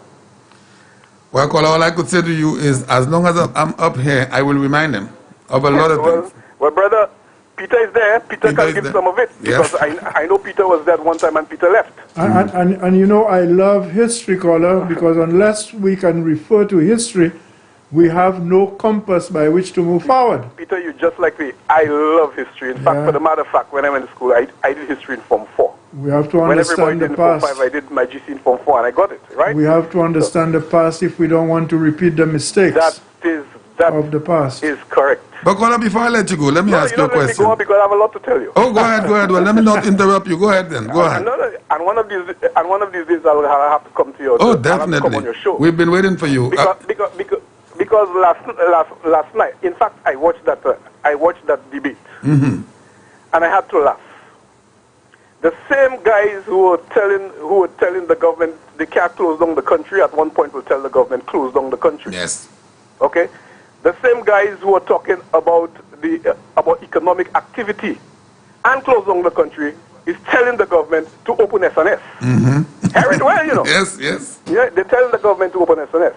And you know, if you open SNS, you have to open all the other. Exactly. How can you discriminate and open only SNS? Yes. Yeah. You're telling the government to curtail the spread, to stop the spread. And you're asking the government to do things that will cause the COVID to spread more. Right. All right. A lot of the things they're telling the government to do, the government have done some of it, which worked the first time around. Yes. But, you know, and then you start talking about St. Kitts. You start talking about Dominica that hardly have any tourism. Correct. You know, hardly have anything going on like tourism or anything like that.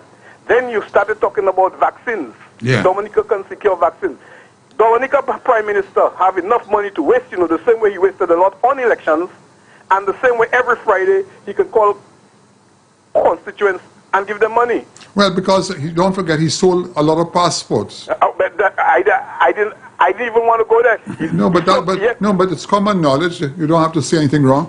Both St. Kitts and Dominica were in the business a long time, and they've sold thousands of passports. Further with Dominica, it is not about selling passports, but it is to whom they were selling passports. Yeah, we saw the video. Majority of passports and what they got from it.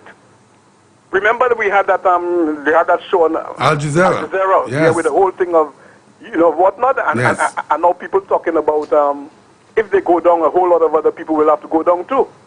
Well, these guys have the money to burn, they have the money to throw away. They can do that. But all in all, I think the government is on the right track.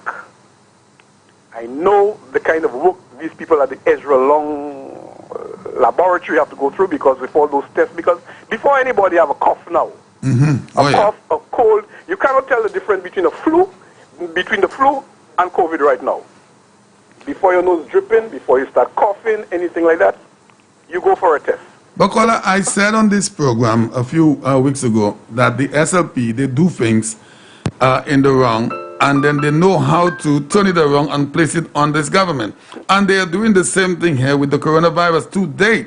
The guys are making it look like that they were on board from inception, from March, and they were not on board. Brother, the fellas are, and they are still not on board. I can tell you something. Philippe came and talked about, when the Prime Minister, I think was last week, they were on and Philippe was on, yes, was on the phone. Febtuary, yes. on that thing, they yes. didn't show his face. Mm-hmm. And I can tell you, from what I know, Philippe wants to support. Okay? The other members of his party don't want him to. Really? Check it out. He wants to support. The other members of his party don't want him to. Caller, I've suspected that, because if you notice, the guy who is up front is Hilaire. As usual. And the media plays him up too because of his PhD. Because of his PhD? Yeah. I won't say anymore because I don't want anybody to say. I don't want anybody to say because Peter Josie say because of his complexion. Okay? His complexion? I'm not saying that. Only because of his PhD. Okay? Let me tell you something. They have certain people in the Labour Party. Though Marxism should not continue, but there are some hard Marxist fellas in the Labour Party, These guys don't know anything about Marx or Marxism or Lenin. They don't know anything. Don't worry. Don't worry to take these guys on. They don't know anything. When I hear people like him, I hear people like Pell, and I hear people talking about put the people first. All along the government is putting the people first. Yes. I wonder how many of them ever read Das Kapital. and Peter, Mr. Chastanet, Champagne. Yeah. What do you think a Labour Party would have done if they were in office now with COVID?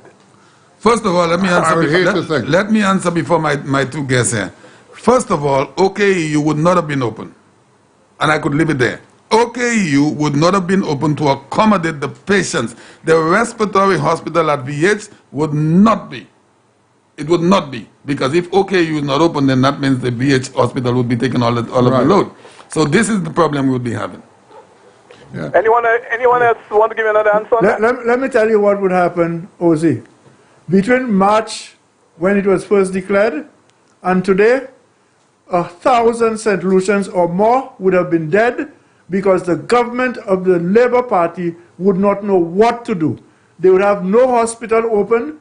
OKEU itself may not have been opened. Okay? And we know that based on their record. Thank you. All these guys can do is talk, and talk. They cannot deliver. They cannot manage. So thank God. I say that every day. I said, boy, God is good, St. Lucians pray a lot. We have a lot of decent, God-fearing people in St. Lucia. If that was not so, the Labour Party would have been in power today.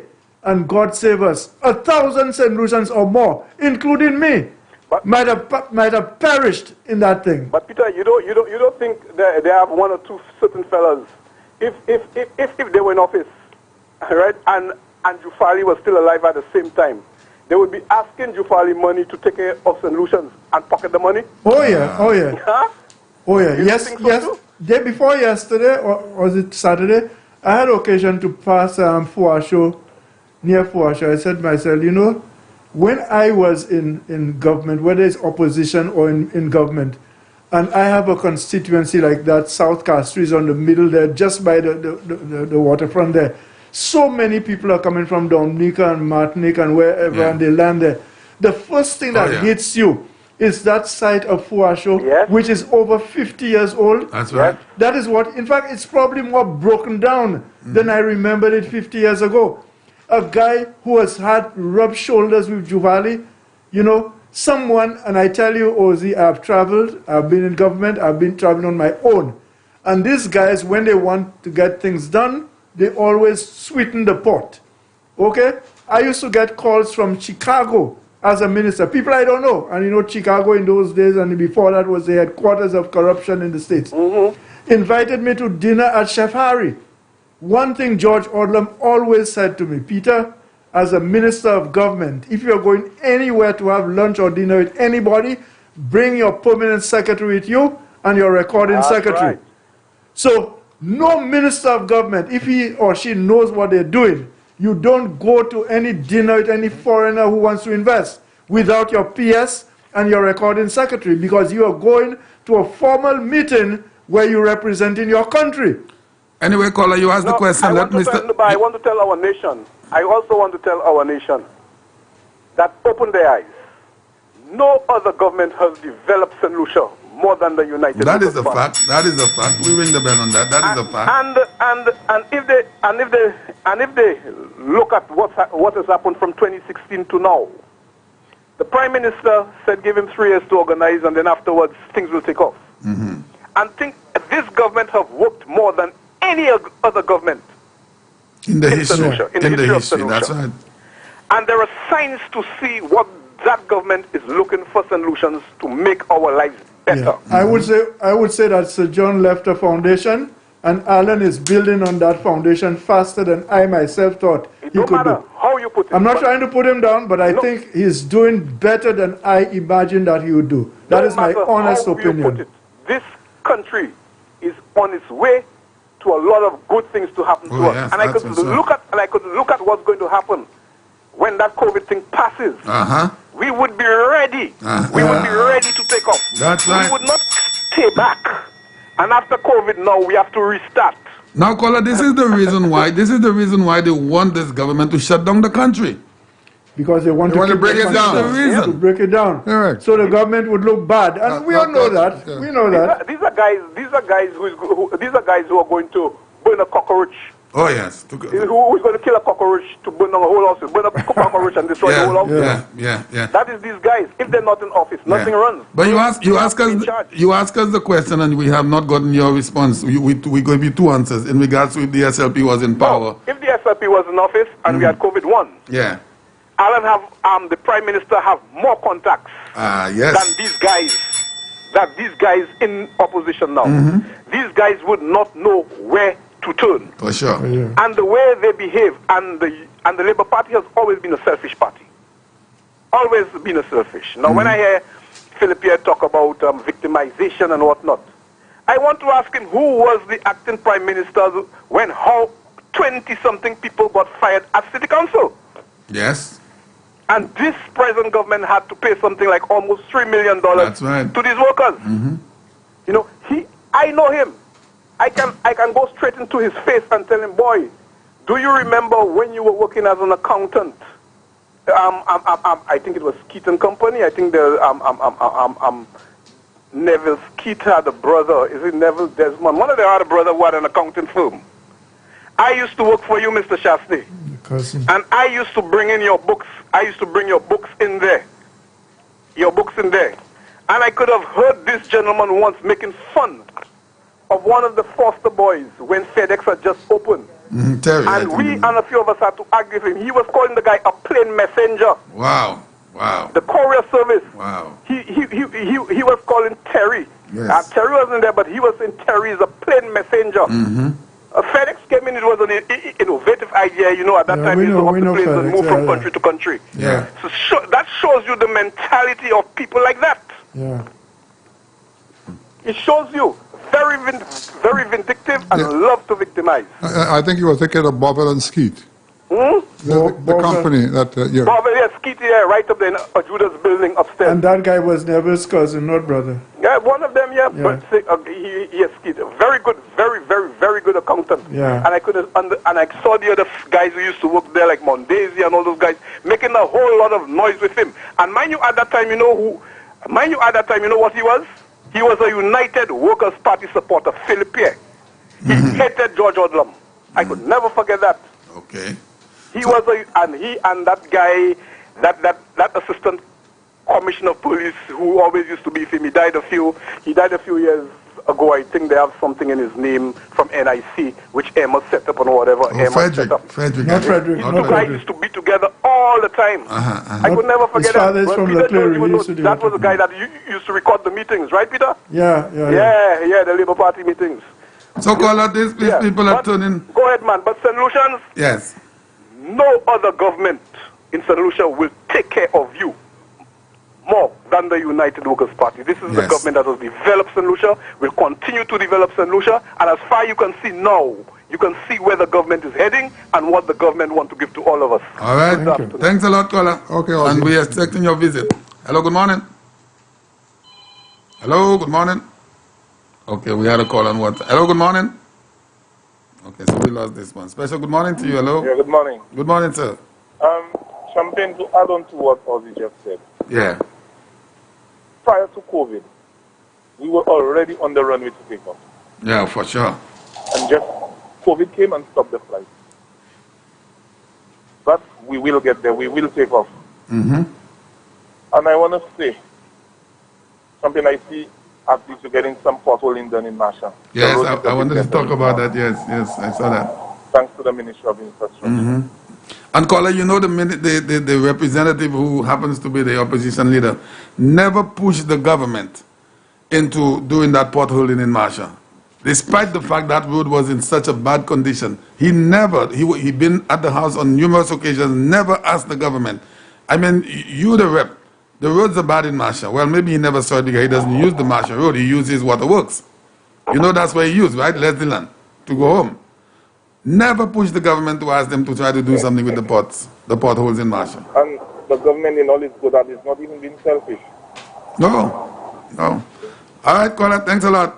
Champagne, I wanted to make a short statement and to support Sir Michael on what he said about this guy who attacked the preacher, the lady, the Anglican churchman. Yeah, let's do the call first. Good morning to you. Hello. Good morning, Champagne. Good morning, Sir Michael. Morning, sir. Yeah, good morning. I haven't heard you said anything concerning what Mondi Luis said about they have no respect to give to the Prime Minister. But I want to remind them that they were the first that disrespected Sir John. Oh, yeah. And Mr. Stephen King saying that he's a little boy, and they walked out on him in the house and all sorts of nonsense. I want you to remind St. Lucians of those events. All right? Yeah. All right, thanks a lot, caller. Our WhatsApp number is 485-0931 if you're trying to get us on WhatsApp. And I see some calls coming on WhatsApp, but a beautiful morning to you. Hello. Hello, good morning. Good morning to you, sir. Good morning. Well, I'm saying, the Prime Minister, I play basketball with this man. I remember when the father take this man in this garden and play basketball. And this man so dread and earth man. You know, the man used to go and take the ball in the gutter where all fellas shitting, bend down and shit, can we? And we used to play basketball there. Yeah. And Alan used to take the ball in that same shit water and bounce between us. I believe his best friend was a fella named Kaye. He was always there with Kaye. Okay. Chris, all them fellas. You know Aishin? Aishin, of course. How you mean? Is I talking Yes, there? Aishin, yes, I know. Yeah, how you doing? Yes. And they can't change we. Yes. I haven't seen you in a little while, man. Where are you now? I am at my home right now. No, I mean, what part? St. Lucia. What part? Where is St. Lucia? Roseville. Okay, all right. Yeah, we normally used to see you walking the beach. I don't see you walking the beach these days. You doesn't be there. Every morning. Okay. Me and my dog walking. Okay, great. How old are you now, Aishin? You're about what now? 65? I am 73 years, man. Wow. That's good. I thought you were younger than that. Yesterday I go and shine Sir John's shoe. Yesterday? Yeah. Oh, you're talking about the monument? The statue? Yes, I go and shine that, man. Yes. So, let there be a bride day, man. We all going to see the bride day, man. Yes, we will. Yes. All right. Yeah. Thanks a lot, Aishin. You're right, man. All right, I'll have 15 years to go. That's right. Very positive. Very positive. Yes. Thank you, sir. All right. Hello, good morning. Good morning. Yeah, morning, champion. Good morning to you, sir. Hello. Good morning. You're breaking up, caller. I could barely hear you. Hello? I just got... We're not hearing him. No. We're not hearing him. Yeah, please do. Good morning to you. Hello? Yeah, Champagne, I just forgot something. Yeah. The priest, the Anglican priest, who made the statement, and it really didn't have too much to do with the politics. Exactly. But there was an individual's voice that kept on attacking her. Do you know the individual? I think I just mentioned that. The individual was a gentleman who always wanted to be the president of the Olympic Association in St. Lucia. Oh, I know who constituency in Masha. I know who is. I'm going to call his name Alfred. Ah, okay. Okay? Okay. All right. And an educated guy used to be a teacher. I mean, Lord knows. So but caller, listen. But caller, the lady said nothing in relation to politics, you know. Absolutely nothing. It's you see, that's the Labour Party's mentality. My goodness, man. All right, that's so I let you know. He's in your constituency. I know him very well. Yeah. Okay, thanks a lot, caller. Hello, good morning. Good morning to you, sir. Hi. Hello. Go ahead, caller. I could hear you.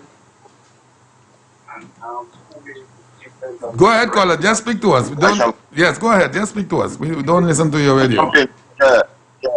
I'm trying to get your station every morning. I'm calling from the US Virgin Islands. So I'm trying to get your station. Yes, sir. How can I? Well, we're on 93.1, and if you go to Radio Garden, maybe you could download that on your phone. Radio Garden, you could find us there as well. Sky FM. Radio Garden. Yeah, go on Radio Garden on your app store, and you could put it on your phone as an app. Go on Radio Garden and type that in, and then you could get us on Sky FM 93.1. Well, I'm trying to use Sky FM 93.1, and I'm not going to. Tell him go on his phone. Go on your phone. I will send you the link. Okay, I will send you the link so you could listen to us on your phone. Okay. Oh, good luck. I appreciate it. I have your number there. Do you want to say anything else? Any contributions to St. Lucia? How is the people up there? I'm good for now. We're doing good. Oh, beautiful. All right. Okay, then. I'll send you the link. I want you to just hold the lines for okay, 1 second. Thanks a lot, caller. Have a good day. To the public. All right. Yeah, at the House of Parliament yesterday, some of those opposition people heard the news from South Africa that the variant, the South African variant, AstraZeneca is not that great, and all that, and that's what we're getting here. Yes, I heard them say that. I've just got this thing from London. I'll read it to the nation. Yeah. For those who had second dose, for protection rate increased to between 79% and 84% for all ages. The Oxford AstraZeneca jab is similarly robust. Oh, shucks. 1 second. Yeah, you touched it. Anyway, yeah, this happens when you touch by accident, it comes out. Yeah. Just give us 1 second, yeah? Mm-hmm. Go back to it. But basically, what they're saying, it has worked like a charm. Wow. And that 65% of the cases that were going to hospital have stopped, and the people leaving hospital are coming down radically from that vaccine. Oh, yes. So it's just showing how well it's working, okay? Yeah. And the Labour Party jump on the bandwagon saying that and that's the Britain's vaccine drive is working. Official figures reveal Pfizer and Oxford, the vaccine, are cutting the risk of falling ill with coronavirus by 65%, as well as slashing hospitalization in ray of hope for ending lockdowns. That's how quickly it's happening. So the part I was reading, the AstraZeneca jab is similarly robust according to official data set to be released in the coming days.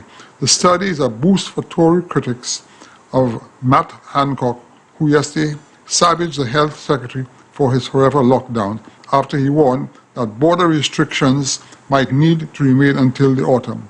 So in other words, a bigger section of the Europe say, stop the lockdowns, which is what our Prime Minister is saying. You cannot lock down. And as I said, we got 1,000 vaccines this morning, and the balance are coming in 2 weeks' time, enough for the entire condition. All right, so we'll turn back the phone lines on if you'd like to call us, 4560931. Okay, we have a WhatsApp call coming in. Hello, good morning.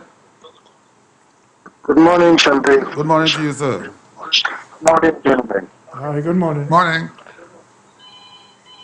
Champagne, normally when one speaks, I wait about an hour or so and try to remember the things which one said in order to decide what had the greatest impact on me. Right? I listened to the leader of the opposition yesterday, and what I remembered was attacks on me for about 15 or 20 occasions. Yes, he did say, I remember that. He also spoke of victimization, and I think that was basically it. As far as I am concerned, other persons may have interpreted his speech in a different way. Now, let us look at the attacks. Who is Philip J. Pierre? Isn't he the leader of the opposition? Yes, he is. Doesn't he expect that people will make comments related to the things that he says? Oh, indeed. Isn't the Prime Minister the leader of the country? He's the Prime Minister. And don't we expect people will comment on the things that he says? Mm-hmm. It comes with the job. However, I noticed a completely different reaction to the accusations by the Prime Minister and the leader of the opposition. And that's where leadership comes from. A leader must never be afraid to face the criticisms.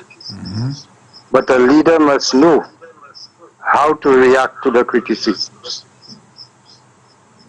You know, listening to Philip here yesterday, I almost called him a crybaby. As though he was seeking support from the people, like a grade 6 schoolboy. I saw the same thing, Cole. I noticed the same thing. Yeah. That's what I saw. Like he was being bullied, and he was appealing to people to come over and save him, please, please, please, because there are attacks on him. Caller. That might be true, but the attacks you can't see because it's coming from his own side. You see the point I'm making? Oh, thank you very much, It was Peter. a cry for help because the pressure he's under within his party. Thank you very much, Peter, because I watched him, I looked at his facial movements, his demeanor, and he seemed to be glancing. He seemed to be glancing towards members of his side from time to time. Thank you. So this was just the thinking I got. Maybe, I said just maybe, he's being hit from both sides. Thank you. Yeah. Oh, thank you, gentlemen. All right, now, Champagne. Yes, sir. Champagne. Yes, sir. Before I go. Yes, sir. I have told you over and over that one's level of education has absolutely no bearing. I'm there. Hello? Yes, Sky FM. Good morning. Champagne. Yeah, good morning. Good morning, Mr. Tuso Michael and Mr. Peter Josie. Morning. Good morning. I have a few little points I want to highlight. Go ahead, darling. One of you all, Mr. Michael will answer me. So, Michael, why did the supporter of some people say that your son don't listen? When you answer that, he doesn't listen. And I see he's very passionate when he said, you think it's easy for me to make a decision and to close the bars? And the people that have the little shop, you could see the passionate when he's saying that. And they're saying that he don't listen. Let me just answer to that question very quickly. I heard it from the Prime Minister's own lips on television. The number of calls and suggestions he gets, he's one man. He has to analyze. He cannot just go and make a decision by what everybody tells him and change it. He has to sit back and wait and decipher what is best for the country. And I think people misinterpret that to not listening. Okay, another thing again, yep, there was a petition going around that they want SNS to be open. I was in favor of it. But when I look at it, our people are not disciplined. When you say you're going to open SNS, people from all over the island rush into SNS. They don't keep the protocol. When they're inside, they don't follow the protocol. Even yesterday, I was somewhere in a supermarket, and I could see the people in the back of each other. They don't look and follow the protocol. So we have this thing in us that we don't obey, we don't listen. So the stores has to be closed. Give me a little feedback on the SNS issue. Yeah. Can you talk on it so that the people can understand why it's not opening? I'm listening. Okay, Kola. Thanks a lot. Yeah. It's... sorry, Kola. I thought you said you were listening. I'm glad that you asked that, because just earlier in the show, I made the comparison between St. Lucia and St. Kitts. In St. Kitts, it's Hold on a minute, Kola. Hold on a minute. Go ahead. Yeah, it is true. Is running there. You give the callers the priority. You could answer later on. All right, we'll call back, Kola, please. Peter Josie. Yeah. Okay, Mr. Peter Josie, you have been under criticism for that Kulewai thing you used on the radio. Remember that? Go ahead, Kola. Go with your question. As a listener, I forgive you. You were just making an observation of the St. Lucian attitude to people of... Also, some time ago you said that black people are the true children of Israel. They suffer just because of the color of the skin, and I respect you for saying that. It doesn't mean it does not false, but I respect you as a black man for making that observation. Thank you. All right, thanks a lot, caller. You're responding to the caller regarding the SNS. Yeah, for instance, I made an analogy between St. Lucia and St. Kitts. Sure. It's true, St. Lucia has 3 times the population, but people in St. Kitts are adhering to the protocols. We are not adhering to the protocol. Not all of us, some of us are, some of us are not. And you talk of the people at the supermarket. What about the 1,500 St. Lucians that came home for Christmas? And they told them that they need to be home quarantined. They were all about the place. Yes. Lawyers in St. Lucia who want to know better were having parties over the Christmas. Yeah. In St. Kitts, listen to that carefully, and you can check it out yourself. If you are a Kittitian and you come back as a visitor, you're going to go to your home, you have to pay for 3 guards and provide toilet facilities for those guards, or else you go into a hotel and you have to pay. This government has paid millions of dollars over the last 5 months. They took as much as 5 hotels at one point, giving them 3 meals a day. Yeah. Imagine that. Putting them in quarantine. They were scaling the wall and running away. They were bringing their partners inside the facility, that's for sure. Right? And that is the problem that we have. Yeah, we have to be reminded of those things. Yeah. So that's my answer, caller. Thanks for holding, caller. Good morning. Good morning, Champagne. Good morning, sir. And good morning to your guest. Morning. Good morning. Thank you, Sir Michael, for your insight as usual. And Mr. Josie, I can only speak for myself when I say that most St. Lucians, I think that we fail to appreciate all that you, as a seasoned politician and well-known revolutionary, bring to the table. When I think of the combined wisdom that Sir Michael and yourself represent, I think that that should be embraced and appreciated. You know. But having said that, I sometimes wonder why all the personal attacks on yourself and Sir Michael, and why isn't there a sense of fair play from the SLP? Why all the character assassination? And I sometimes I say to myself, it doesn't take a genius to figure out that their strategy is that if you cannot dismantle the message, then you attack the messenger. Thank you, caller. Thank you. You answered the question. Exactly what it is, and it is just sour grapes. You answered the question correctly, caller. All right, caller. Yes, I'm here. Okay. You have something else you wanted to ask? I wanted to ask Mr. Josie, did you ever have the pleasure of meeting Walter Rodney? No, unfortunately, I never met with Walter Rodney. At the time, I was very active in Trinidad, and I remembered when Jamaica didn't allow him to come in. I was at UE at St. Augustine, and we had demonstrations. I was on the student council. Stuart Granger, later became Dave Darbo, Stuart Granger. Granger became Daga.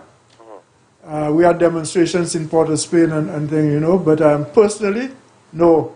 I have read his book, and I still have it as a memento, how Europe underdeveloped Africa. But I never met him personally. Well, he has a very good book called People's Power. Did you read that one? No, I haven't. I haven't not. Well, that's another one of the problems that we have here. We simply don't read. Yeah. You know? That is the problem. And sometimes we don't get our hands on the things we need to read. I just finished reading Obama's book, and after that I read Rachel Maddow's Bagman. And this was sent to me by one of my kids from New York. All right, Colin? Right. All right, you have a good day, sir. Thanks a lot. Thank you. All right, beautiful. Hello, good morning. Yeah, morning, Jumpin. Good morning. You have a lot of wind in your area. Well, boy, where I am, it's kind of windy. I hope you hear me clear enough. We could hear you better now. Yes, go ahead. Okay. Now, let me tell you, man, it's sad when you see the opposition don't care about foreign investment. Yeah. I have a problem with them for that. Those guys don't want to see St. Lucia going forward. The reason I am saying that, you see the carbon development, that is a wonderful, wonderful project for St. Lucia and the Caribbean. Because you're talking about 18-hole golf course. And it's not only for the tourists or how you want to call it, it's for everybody. It's a professional golf course. So when you have that big investment down here, sooner or later you'll hear about a St. Lucia Open. Now you'll see great stars like maybe Tiger Woods, little boy, just coming up. He's just about 12 years old. You have all the great leaders in golf. We'll stay a visit St. Lucia. Yeah. And to make it even better for St. Lucia, you have PSS in the town. You understand? Where that could create a lot of employment. But praise God that I hope St. Lucians are looking at their interest and do not listen to the St. Lucia Labour Party with all the negative vibe about carbon. I had a tour on the 18-hole golf course. And in my opinion, there's a lot of lies on that golf course. When people talking about the cactus has been destroyed, that's a big lie. Big lie, St. Lucian, by the opposition and so-called Mr. Greedy Joe. Let me tell you something. Once I was there, I had a knife. I was going to cut a cactus for me to eat. But St. Lucians don't know they're eating cactus. They do eat cactus. Because when you're in the wine, the desert, you do eat cactus. It's like cucumber. And the guy tell me, no, please. These are preserved species. I said, what? The man prevented me. And let me tell you something. You see that golf course? You know the beauty of the golf course? The same cactus they say the guys are destroying, that is the beauty of the 18-hole golf course. Yeah, they have. And let me tell you something. That could create a lot of job opportunities for young people. And when the opposition talking about, you know, the nonsense they're talking about, and I totally supporting the Prime Minister of the day for bringing investors like Cabot and DFH and many more. And to make it worse again, I want to see 100 more investors in St. Lucia when the United Workers' Party return to power. Yes. But for it to happen, I am calling on all young St. Lucians to vote the United Workers' Party. The reason for that, the Labour Party has discredited the young people of St. Lucia, especially the Ojo Lab, where you leave school there, you qualify, you get a job, you can make up to $3,000 every month. Not the stupid thing by the roadside, $20 an hour. Yeah, that's what you want to happen. And you're talking about slavery for poor people. Philip J. Pierre, you have to stop that. If you fall in short, I figure you should check yourself before going and make statements in Parliament and telling people if they're eating road. One question I ask for you, you're passing a laptop on tablet. You know? I don't understand you. People eat tablet in St. Lucia and Caller, don't forget that. You heard? Yeah, Caller. You know, the problem I have with those guys there, they don't have the foresight, they cannot govern, they cannot bring St. Lucia forward. And the same with all what is happening, they are afraid. Yeah. Now that's why I'll have to go back with the slogan of the Plabo. You pay! You pay. All right, Caller, thanks a lot. That is the bottom line. And thanks for I am fully endorsed in the carbon project. Amen. 100%. And could see, and your trust, stop spreading the propaganda. I will campaign and let the young St. Lucians know you'll be praising them of getting a good job. Yes. Thank you. All right, thanks a lot, Caller. Yeah. All right. Yeah, thank you, Caller. And he was speaking about the carbon development. I wanted to And ask we all one know question before we end Champagne. Yes. Let's take two more calls. Special good morning to you. Hello. Hello, Mr. Champagne. Good morning. Good morning to you. And good morning to your guest. Morning, good morning, ma'am. Mr. Champagne, I will say that all the time. I will say it. Philip JP always saying victimization. My husband was working in a school for 16 years. When they get to know he's a UWP, they send him home. Wow. Next day, they bring somebody in the school. He have one child. It was one that going to the college, one going to Korean. I in the house, I not working. Yeah. How I paying my bills? How we eating? They tell him when he reach 65 years, he will get everything he have to get. You will see them people too bad. Oh, yeah, they have done that. Philip JP is saying about victimization. They have done that to a lot of people, Caller. A lot of people. A lot of solutions. They fire Joyce August too. Yeah. They have done that to a lot of talking about solutions. victimization. They invented the word, Caller. Victimization was invented by the Labour Party. I could tell you that. That is their MO. 16 years a man working in a school. Yeah. They now give him a black center and they send him home. Wow. Because they get to know he's a flabo. Caller, let me remind you of something. I'm sure you're old enough to remember. Yeah. One of the big conventions the Labour Party had after they got into office in 1997 was at Babono. Yes. And these guys moved a resolution that I had never heard at all in my political life in St. Lucia. A resolution to give only Labour supporters work. Yeah. And only George Odlum, bless his soul, and I guess there was one other person, it might have been Kenneth John of Babono. These were the only two guys who said, guys, we cannot do that. People have their friends. I've been in politics. If somebody has been campaigning with me on my platform, and I have an opportunity to help them, I will help them. But I cannot shut the door to everybody else because you don't know everybody who voted for you. They don't care with that. These guys actually moved a resolution. Okay. All right, darling. These Thanks a guys lot. actually moved a resolution, Champagne. I don't know if you remember. Oh, I remember that. That's the MO. They And believe God in that. bless Odlum and the other person I believe was Kenneth John. Yeah. Special good morning to you. Hello. Hello, good morning, Mr. Champagne. Good morning to you. How are you? I am good. How are you? I'm doing good. Thank you. And good morning to your guest, Mr. Peter Josie and Sir Michael Chastanet. Thank you so much. Good morning. Good morning. Yeah, I tried to call earlier, but I'd like to add my voice to the male caller before this lady, and just like to give a message to my young people. Before I say that, I would just like to say as well that the Labour Party. I remember in my days growing up at 18 years old, I've said that before, my family were SLPs. But what they used to do, they used to go listen to both parties. And they used to be tagged along. So this helped me to understand. I cannot say that I understand too much about politics. But it made me see something different. But I will still hasten to say the SLP of the day is not the SLP today.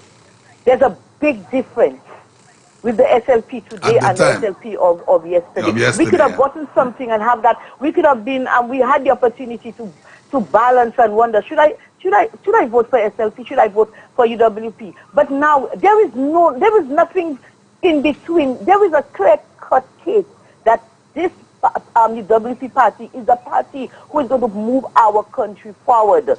The And I always SLP. enjoy the callers like Mr. JJ and the other caller, the male caller before, and some of the women who call, you know, and educate us as to the things that some of us do not, well, we know, but a blind mice can see what the country is doing. There's so many things, you know, and to help us and to, remind us as to what's going on in this country. But I have a message for our youth. I remember years gone by, many of our youth would leave even Sir Arthur Lewis, and they were not getting jobs. I remember there was a young girl, she left Sir Arthur Lewis, and she had to go at JQ and pack and bag messages, and she was not ashamed. Until she did that, until she was able to get a job at the bank. Some children are ashamed because they come from university or Sir Arthur Lewis, and they don't want to do those jobs. But this was happening to those children way back then. And up until UWC came in power, the children are now getting, the youth, you are now getting an opportunity, my youth. Please make the right decision. Analyze what is going on in your life. You are able to stand for yourself. You are able to go to a bank and get a loan. Do not make that decision. Do not let the SLP fool us, because 4 years ago, St. Lucia was somewhere that we did not like, and they were put out of power.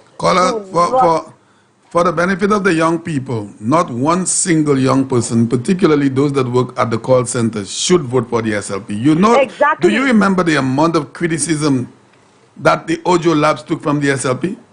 I remember, and I'm calling on the youth at the Ojo Lab as well. And many of you will get more jobs. There are jobs coming, so make the right decision. Do not put the SLP back in power, because you all are going back to the same place where you all were. Put the UW, because they are the ones. We see the vision. Support our Prime Minister. Support Mr. Alan Michael Chastanet. That's right. Thank you. Well said, caller. Well said. Caller. Okay, well thank said. you. Have a good afternoon. Thank you. All well right, beautiful. Said. Let's take our buddy here from Bermuda. Good morning, sir. Good afternoon. Good morning, Champion. Good morning to the greatest elderly statesman in the world. Good afternoon. So Peter Josie, yes, sir. Michael Chastanet. Good afternoon. I didn't know you had Peter Josie. I didn't know you had special preference there, man. We said we were taking 2 more calls, and I see you have been accommodated by. I have to do that. If I don't do that, I'm going to be in trouble. Okay. How you doing? How you doing? I'm a stepchild everywhere I go, because nobody likes this walk rat. Okay. Nobody likes me. I don't worry about that. Because they hated Jesus. Jesus was the best thing. I ask you, how are you doing? I'm doing okay, sir. Good. Hope you're all right. Good. I hope Sir Michael is the best of health, because I need you all around for another 50 years. Thank you. Another 50 years. And I need to see you united. Thank you, So brother. Michael. Thank you. My brother. So Michael. Yes. Everything you say, everything you said on this station, since you've been on this station, is very true. In Barbados, even if you said, even if both people are from the same party, they can ask you, oh, I hate beer. Why you hate beer? They just take it out there. They're going to debate why you hate beer. That's what they do. They always educate themselves. First thing in the morning, they want the newspaper. Very, very true. So, Michael, in St. Lucia, you just tell them a coach above the moon, and they run the goal and replace, oh, can you see a coach above the moon? No, they ain't playing that. They just tell them, caller, it's not our fault, you know. We were really backward in this education thing, you know. Barbados has been ahead of us a long, long, long way ahead, a long, long time ago. Don't forget Barbados. And you know why? Barbados was England's special colony. Yes, you didn't England the West. And you know why? Because when Barbados, every leader that Barbados picked, every prime minister they picked, they always raised the bar. The only man who was seen in St. Lucia to compare the rest of the leaders of Barbados is the great man right now we have, the visionary Prime Minister, Sir Alan Michael Chastanet. I'll tell you why. To my mind, Oscar Sandiford and Brother Stewart, they were the two worst. And they inherited leadership in Barbados because they got in after the Prime Minister died. Okay? But all the rest of the leaders of Barbados, from Sir Bradley Adams to Sir L. Barrow to Tom Adams, Bullard, Brees and John, he's the only one that inherited. That was very good. Owen Arthur, and then you have the great Mayor Motley. But let me tell you something. All of them put together. Let me tell you, let me go no further. In Barbados, they just have a way of telling us solutions are not usually stupid, but when they produce somebody, they produce a gem. They produce a gem, whether it's football, cricket, or whatever. They say, we always produce a gem. That gem covers for all. And I can tell you something. That gem we produce is Sir Michael's son. Sir Michael Chastane's son. Sir Alan Michael Chastanet. You want to tell you? That man is a gem. To me, he's the greatest leader on the planet. Okay? Something else I will tell you. Oh God, it slipped me, man. I have so much to say, man. So much to say. Well, you might have to wait for next Wednesday. Oh, anybody with common sense, as Sir Michael said. Sir Michael said common sense is not common. It is very true. Yeah. How much somebody ever carry this thought? Even the thought of voting for that SFB, just the thought is disgusting. That should not cross your mind. That should not cross your mind because that's poison. That is poison. Caller, there's one question I wanted to ask earlier, and I'm sorry to disturb you. I want to ask it to you. You don't have to answer now. You can answer next week. I have seen pictures of Ralph Gonzalez, my good friend from St. Vincent, the Prime Minister. I've seen pictures of Mia Motley, and I believe in St. Vincent the PM has received the vaccine. I want to ask you, and you don't have to answer now, don't you think that if Alan Chastanet, Mr. Alan Chastanet, Prime Minister of St. Lucia, don't you think that if he wanted the vaccine ahead of all other St. Lucians, that he would have had one already? Okay? Long time. In other words, he is concerned not about himself first, but about the people of St. Lucia. Right. Call, I give you one more minute. We are done way over time. I saw this man. I see this face of that man. That man put country before him. That's why I'm behind him. Exactly. That's the point. That's the point I'm trying to make to you. This man of country way in front of him. I see this man turn red. I said, listen, turn red. I said, never this man. And all of a sudden, he was on it. I never forget it. He was on his laptop at Southampton, Princess Hotel here in Bermuda. And I said down with him. And this man was on his laptop. And all of a sudden, I see this man just get mad. He said, Leonard, I'm tired of this nonsense. Barbados had their turn. Jamaica had their turn. Trinidad had their turn. It's our turn now. And at the time, he was Minister of Tourism. I say, why do you want to buy it? I ain't say nothing. He said, I know I ain't say nothing. Boy, the man got back. Listen, man. I looked that man all the way. So, Michael, I'm going down with your son. All right. I'm going down with him. Okay, my friend. Thanks a lot. Have a good weekend. And don't forget, thanks you be nice to Peter Josie, and you'll take the first doses because I need you tonight. Okay? Thank you, Cora. Thank you. That's very kind of you. That's very kind of you. All right, so listen, we've come to the end of the calling program. I just got a message. Yeah. With all what's going on in the pandemic. Yeah. The Prime Minister just got a call a couple hours ago that American Airlines is going to be providing a flight a week direct from Dallas starting next month. Oh, yeah. Listen, this is what you call preparation. Correct. And have we have flights from Dallas to St. Lucia? Direct. Yeah. No. We have from New York. We have That's from what Atlanta. I'm saying. I'm hearing that for the first time. Yeah, we have from Boston. Yeah. Wow. From Dallas direct. That has never happened before. This is what you call vision. Sure. So let's assume we had shut down, let's say from December. Precisely. So if we had shut down and we said we were going to open up in March, you think we'd have gotten a call with American Airlines? You have to wait months after that to put everything in place so we can have that thing. Any last words, Sir Michael? Yeah, well, St. Lucia, as usual, I assume that many of you listened to my contribution today, and I'm looking forward to two very important startups this week, and I want to go there tomorrow to see exactly how far they got with the bridge in Calisac. Mm-hmm. Also, I want to go down to St. Jude's. I gave them 10 days, so I want to have a good surprise when I go down there. And that's about my contribution. Yeah, don't forget we have to do that road up there in Bogies, that long road there. Yeah, we're going to bring Peter with us. I heard Peter has motion sickness, so he vomits sometimes. Listen to me. We have been saying how gullible some of our people are. Don't talk this nonsense about me at all. Not even as a joke. Exactly. That's George and I take it back. George Odlum and I always had that problem. I take it back. I said, George, in St. Lucia, you have to choose true, you what have to be joke careful you what get you because say. you It's know true. our people. It's true. I take it back. No. I have no motion sickness. I'm fine. But you know what? Yeah. I have not been pressing either you or Sir Michael. Yeah. I'm going to leave it to your consciences. Whenever you all are ready, just give me a day's notice. That's the only condition I make. All right. Give me a day's notice, okay? All right. Anything from you, Brother Peter? I just want to say that I'm very happy as usual that I come here and I try to share my experiences. And I'm quite surprised to hear the person whom Josie said called, and I didn't expect that from this guy. But, you know, sometimes when politics gets in your head, you know, I, as bad and radical as people may have thought that I was and probably still am, I would not insult anybody in the church. But I believe there's something deeper than that. I don't think it was about that woman as such.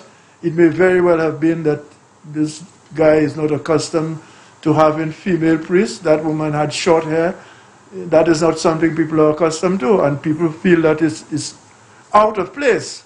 It's infradig to have a female preacher. I don't think so. I think they just brought in the politics into the equation because the lady said nothing out of the way. Well, all she was saying is we need to have a little more respect. But I believe these things usually, Champagne, are deeper than what is being expressed. Yeah. You know, this kind of bitterness.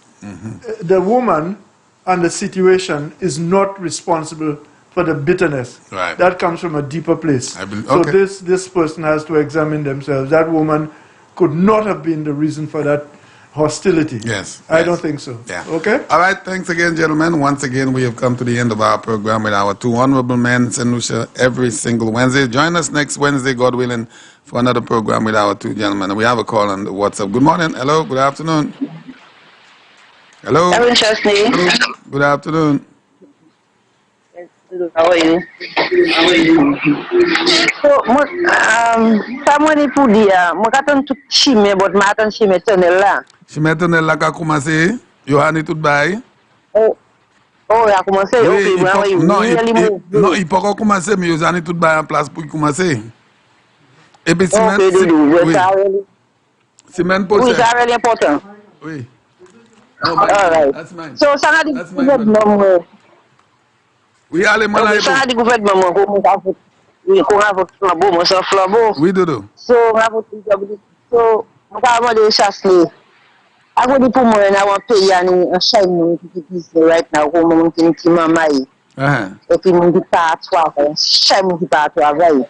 So, on a des fortes donations en bagay, mais c'est passé, garder votre bagay, fortes commissions bagay, tout le monde. Well, écoutez ça. Non, écoutez ça, Dodo.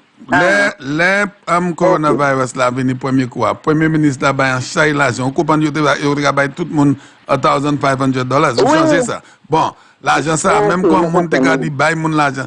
Gouvernement pays cette lycée nous adam moi adam tout. Nous pas ni l'argent côté nous adam réseau pour prendre l'argent bay. C'est because of virus là tout bay la croisé. À présent so nous pour garder pour si nous avions ouvert pour monde commencer bien travailler encore. OK? Ok. Mais nous le gouvernement garde détail. OK, Dodo. Si c'est long de pas travailler, comment tu pas travailler? Oui. Ni ma oui pas de travailler. So on a pris à s'occuper mon bah la mouvement la terre Dodo. Il mauvais même il mauvais en la terre c'est pas fort. Oui, on va attendre si faut que là. Moi on va tiens pour nous là, moi ça tout ça de nous. Ah, ça va. C'est mon assume, c'est mon ba écouter. Yo ba écouter. Moi déjà je eh ben, on écoute pour si Prime Ministre a nianti la vie en côté gars ba moun encore mais ça fini mais peut-être délai. Oui, même ça qui commission, mais ça yo même qui travaille là, c'est ministre mais ça met petit bagaille, ça c'est commission bagaille, qui ba il nid. OK Dodo, moi ga dit yo ça. Yes, darling. C'est comme vous qui là, on va choisir, on va servir. C'est pour moi OK Dodo, n'a vinn moi pas. OK. Yes, you can get back encore. All right, darling. Yeah, bonne journée. Yes, okay. All right, yeah, bye bye. Hey, Yes, sir. Good afternoon. Peter still there? Peter has left already. I wanted to remind him. He was speaking about that motion which they, after the 1997 election, I think. Uh-huh.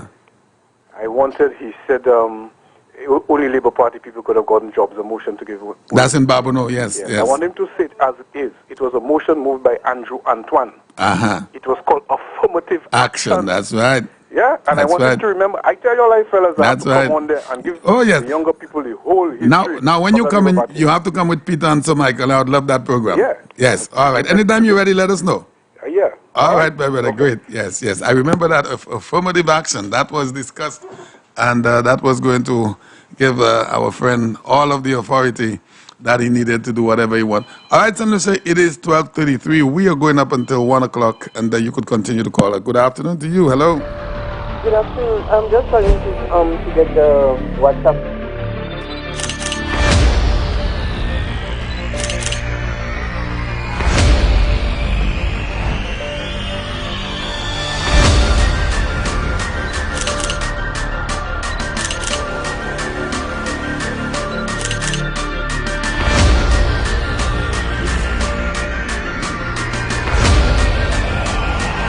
Next week, you may hear something about COVID because we held our match this afternoon.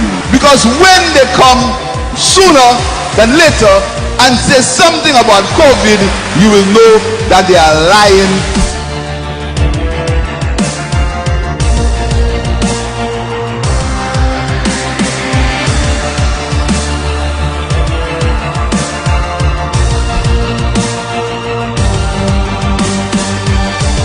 You'll see what happens when the party puts its might behind a protest. And that's why we call everyone to join us, because then you will see what the party's might is all about.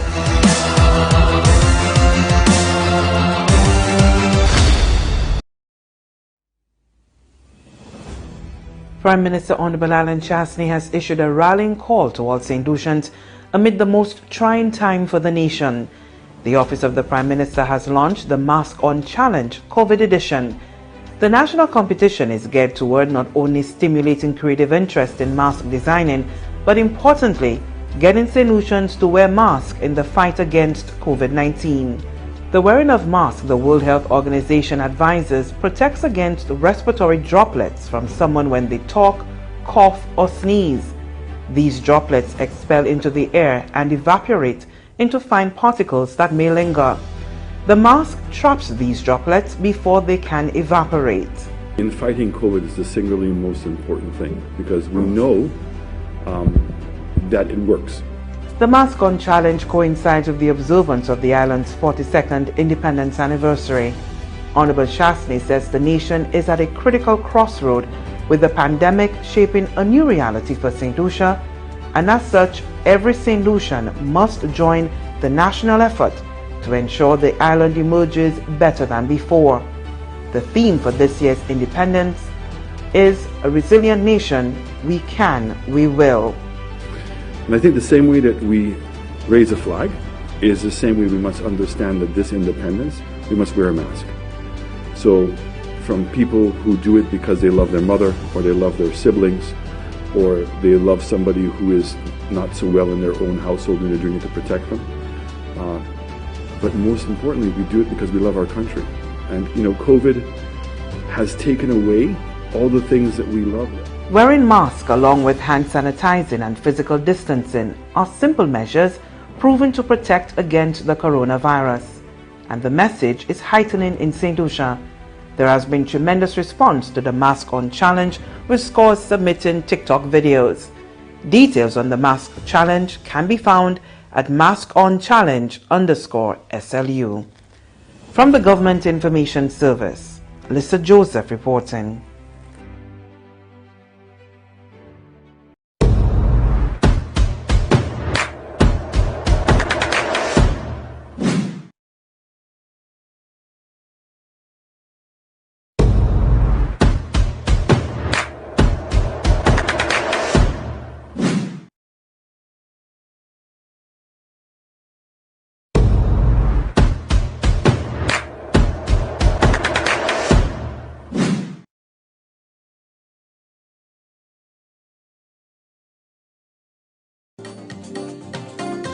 PAX is the agent for Caribbean Line, which offers an effective alternative for global integrative of transport logistics from Sheerness, UK to Vieux-Fort St. Lucia in shipping, documentation, administrative procedure, loading and unloading operations. We also offer courier, small package service, customs brokerage, ship agency, freight forwarder, consolidator, and accounting services. Visit them today on New Dock Road, Vieux-Fort, or call 454-1200 or 719-8837. PAX is effective, efficient, and reliable. Real estate transactions are now made easy.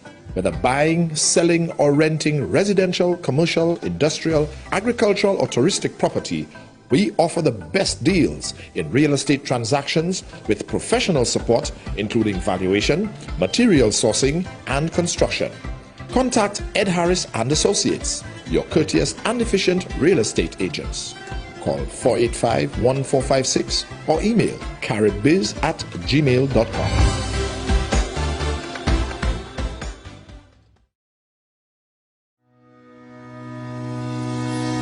Do you need to copy or print your document?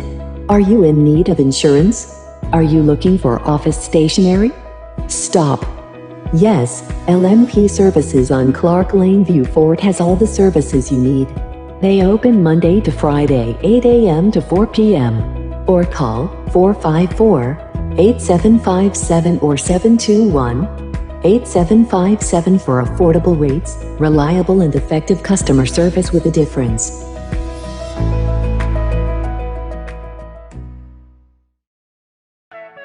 Ernesto's Auto Parts, located on the Labrie-Vieux-Fort Highway, is your place for auto parts. We have suspension parts, mounts, brakes, shocks, and so much more. We specialize in accessories like mats, batteries, horns, lubricants, and much more. We're open from Mondays to Saturdays from 8 to 5 and Sundays on most holidays from 8 to 1. L'opri, Ernesto va aider pour vous.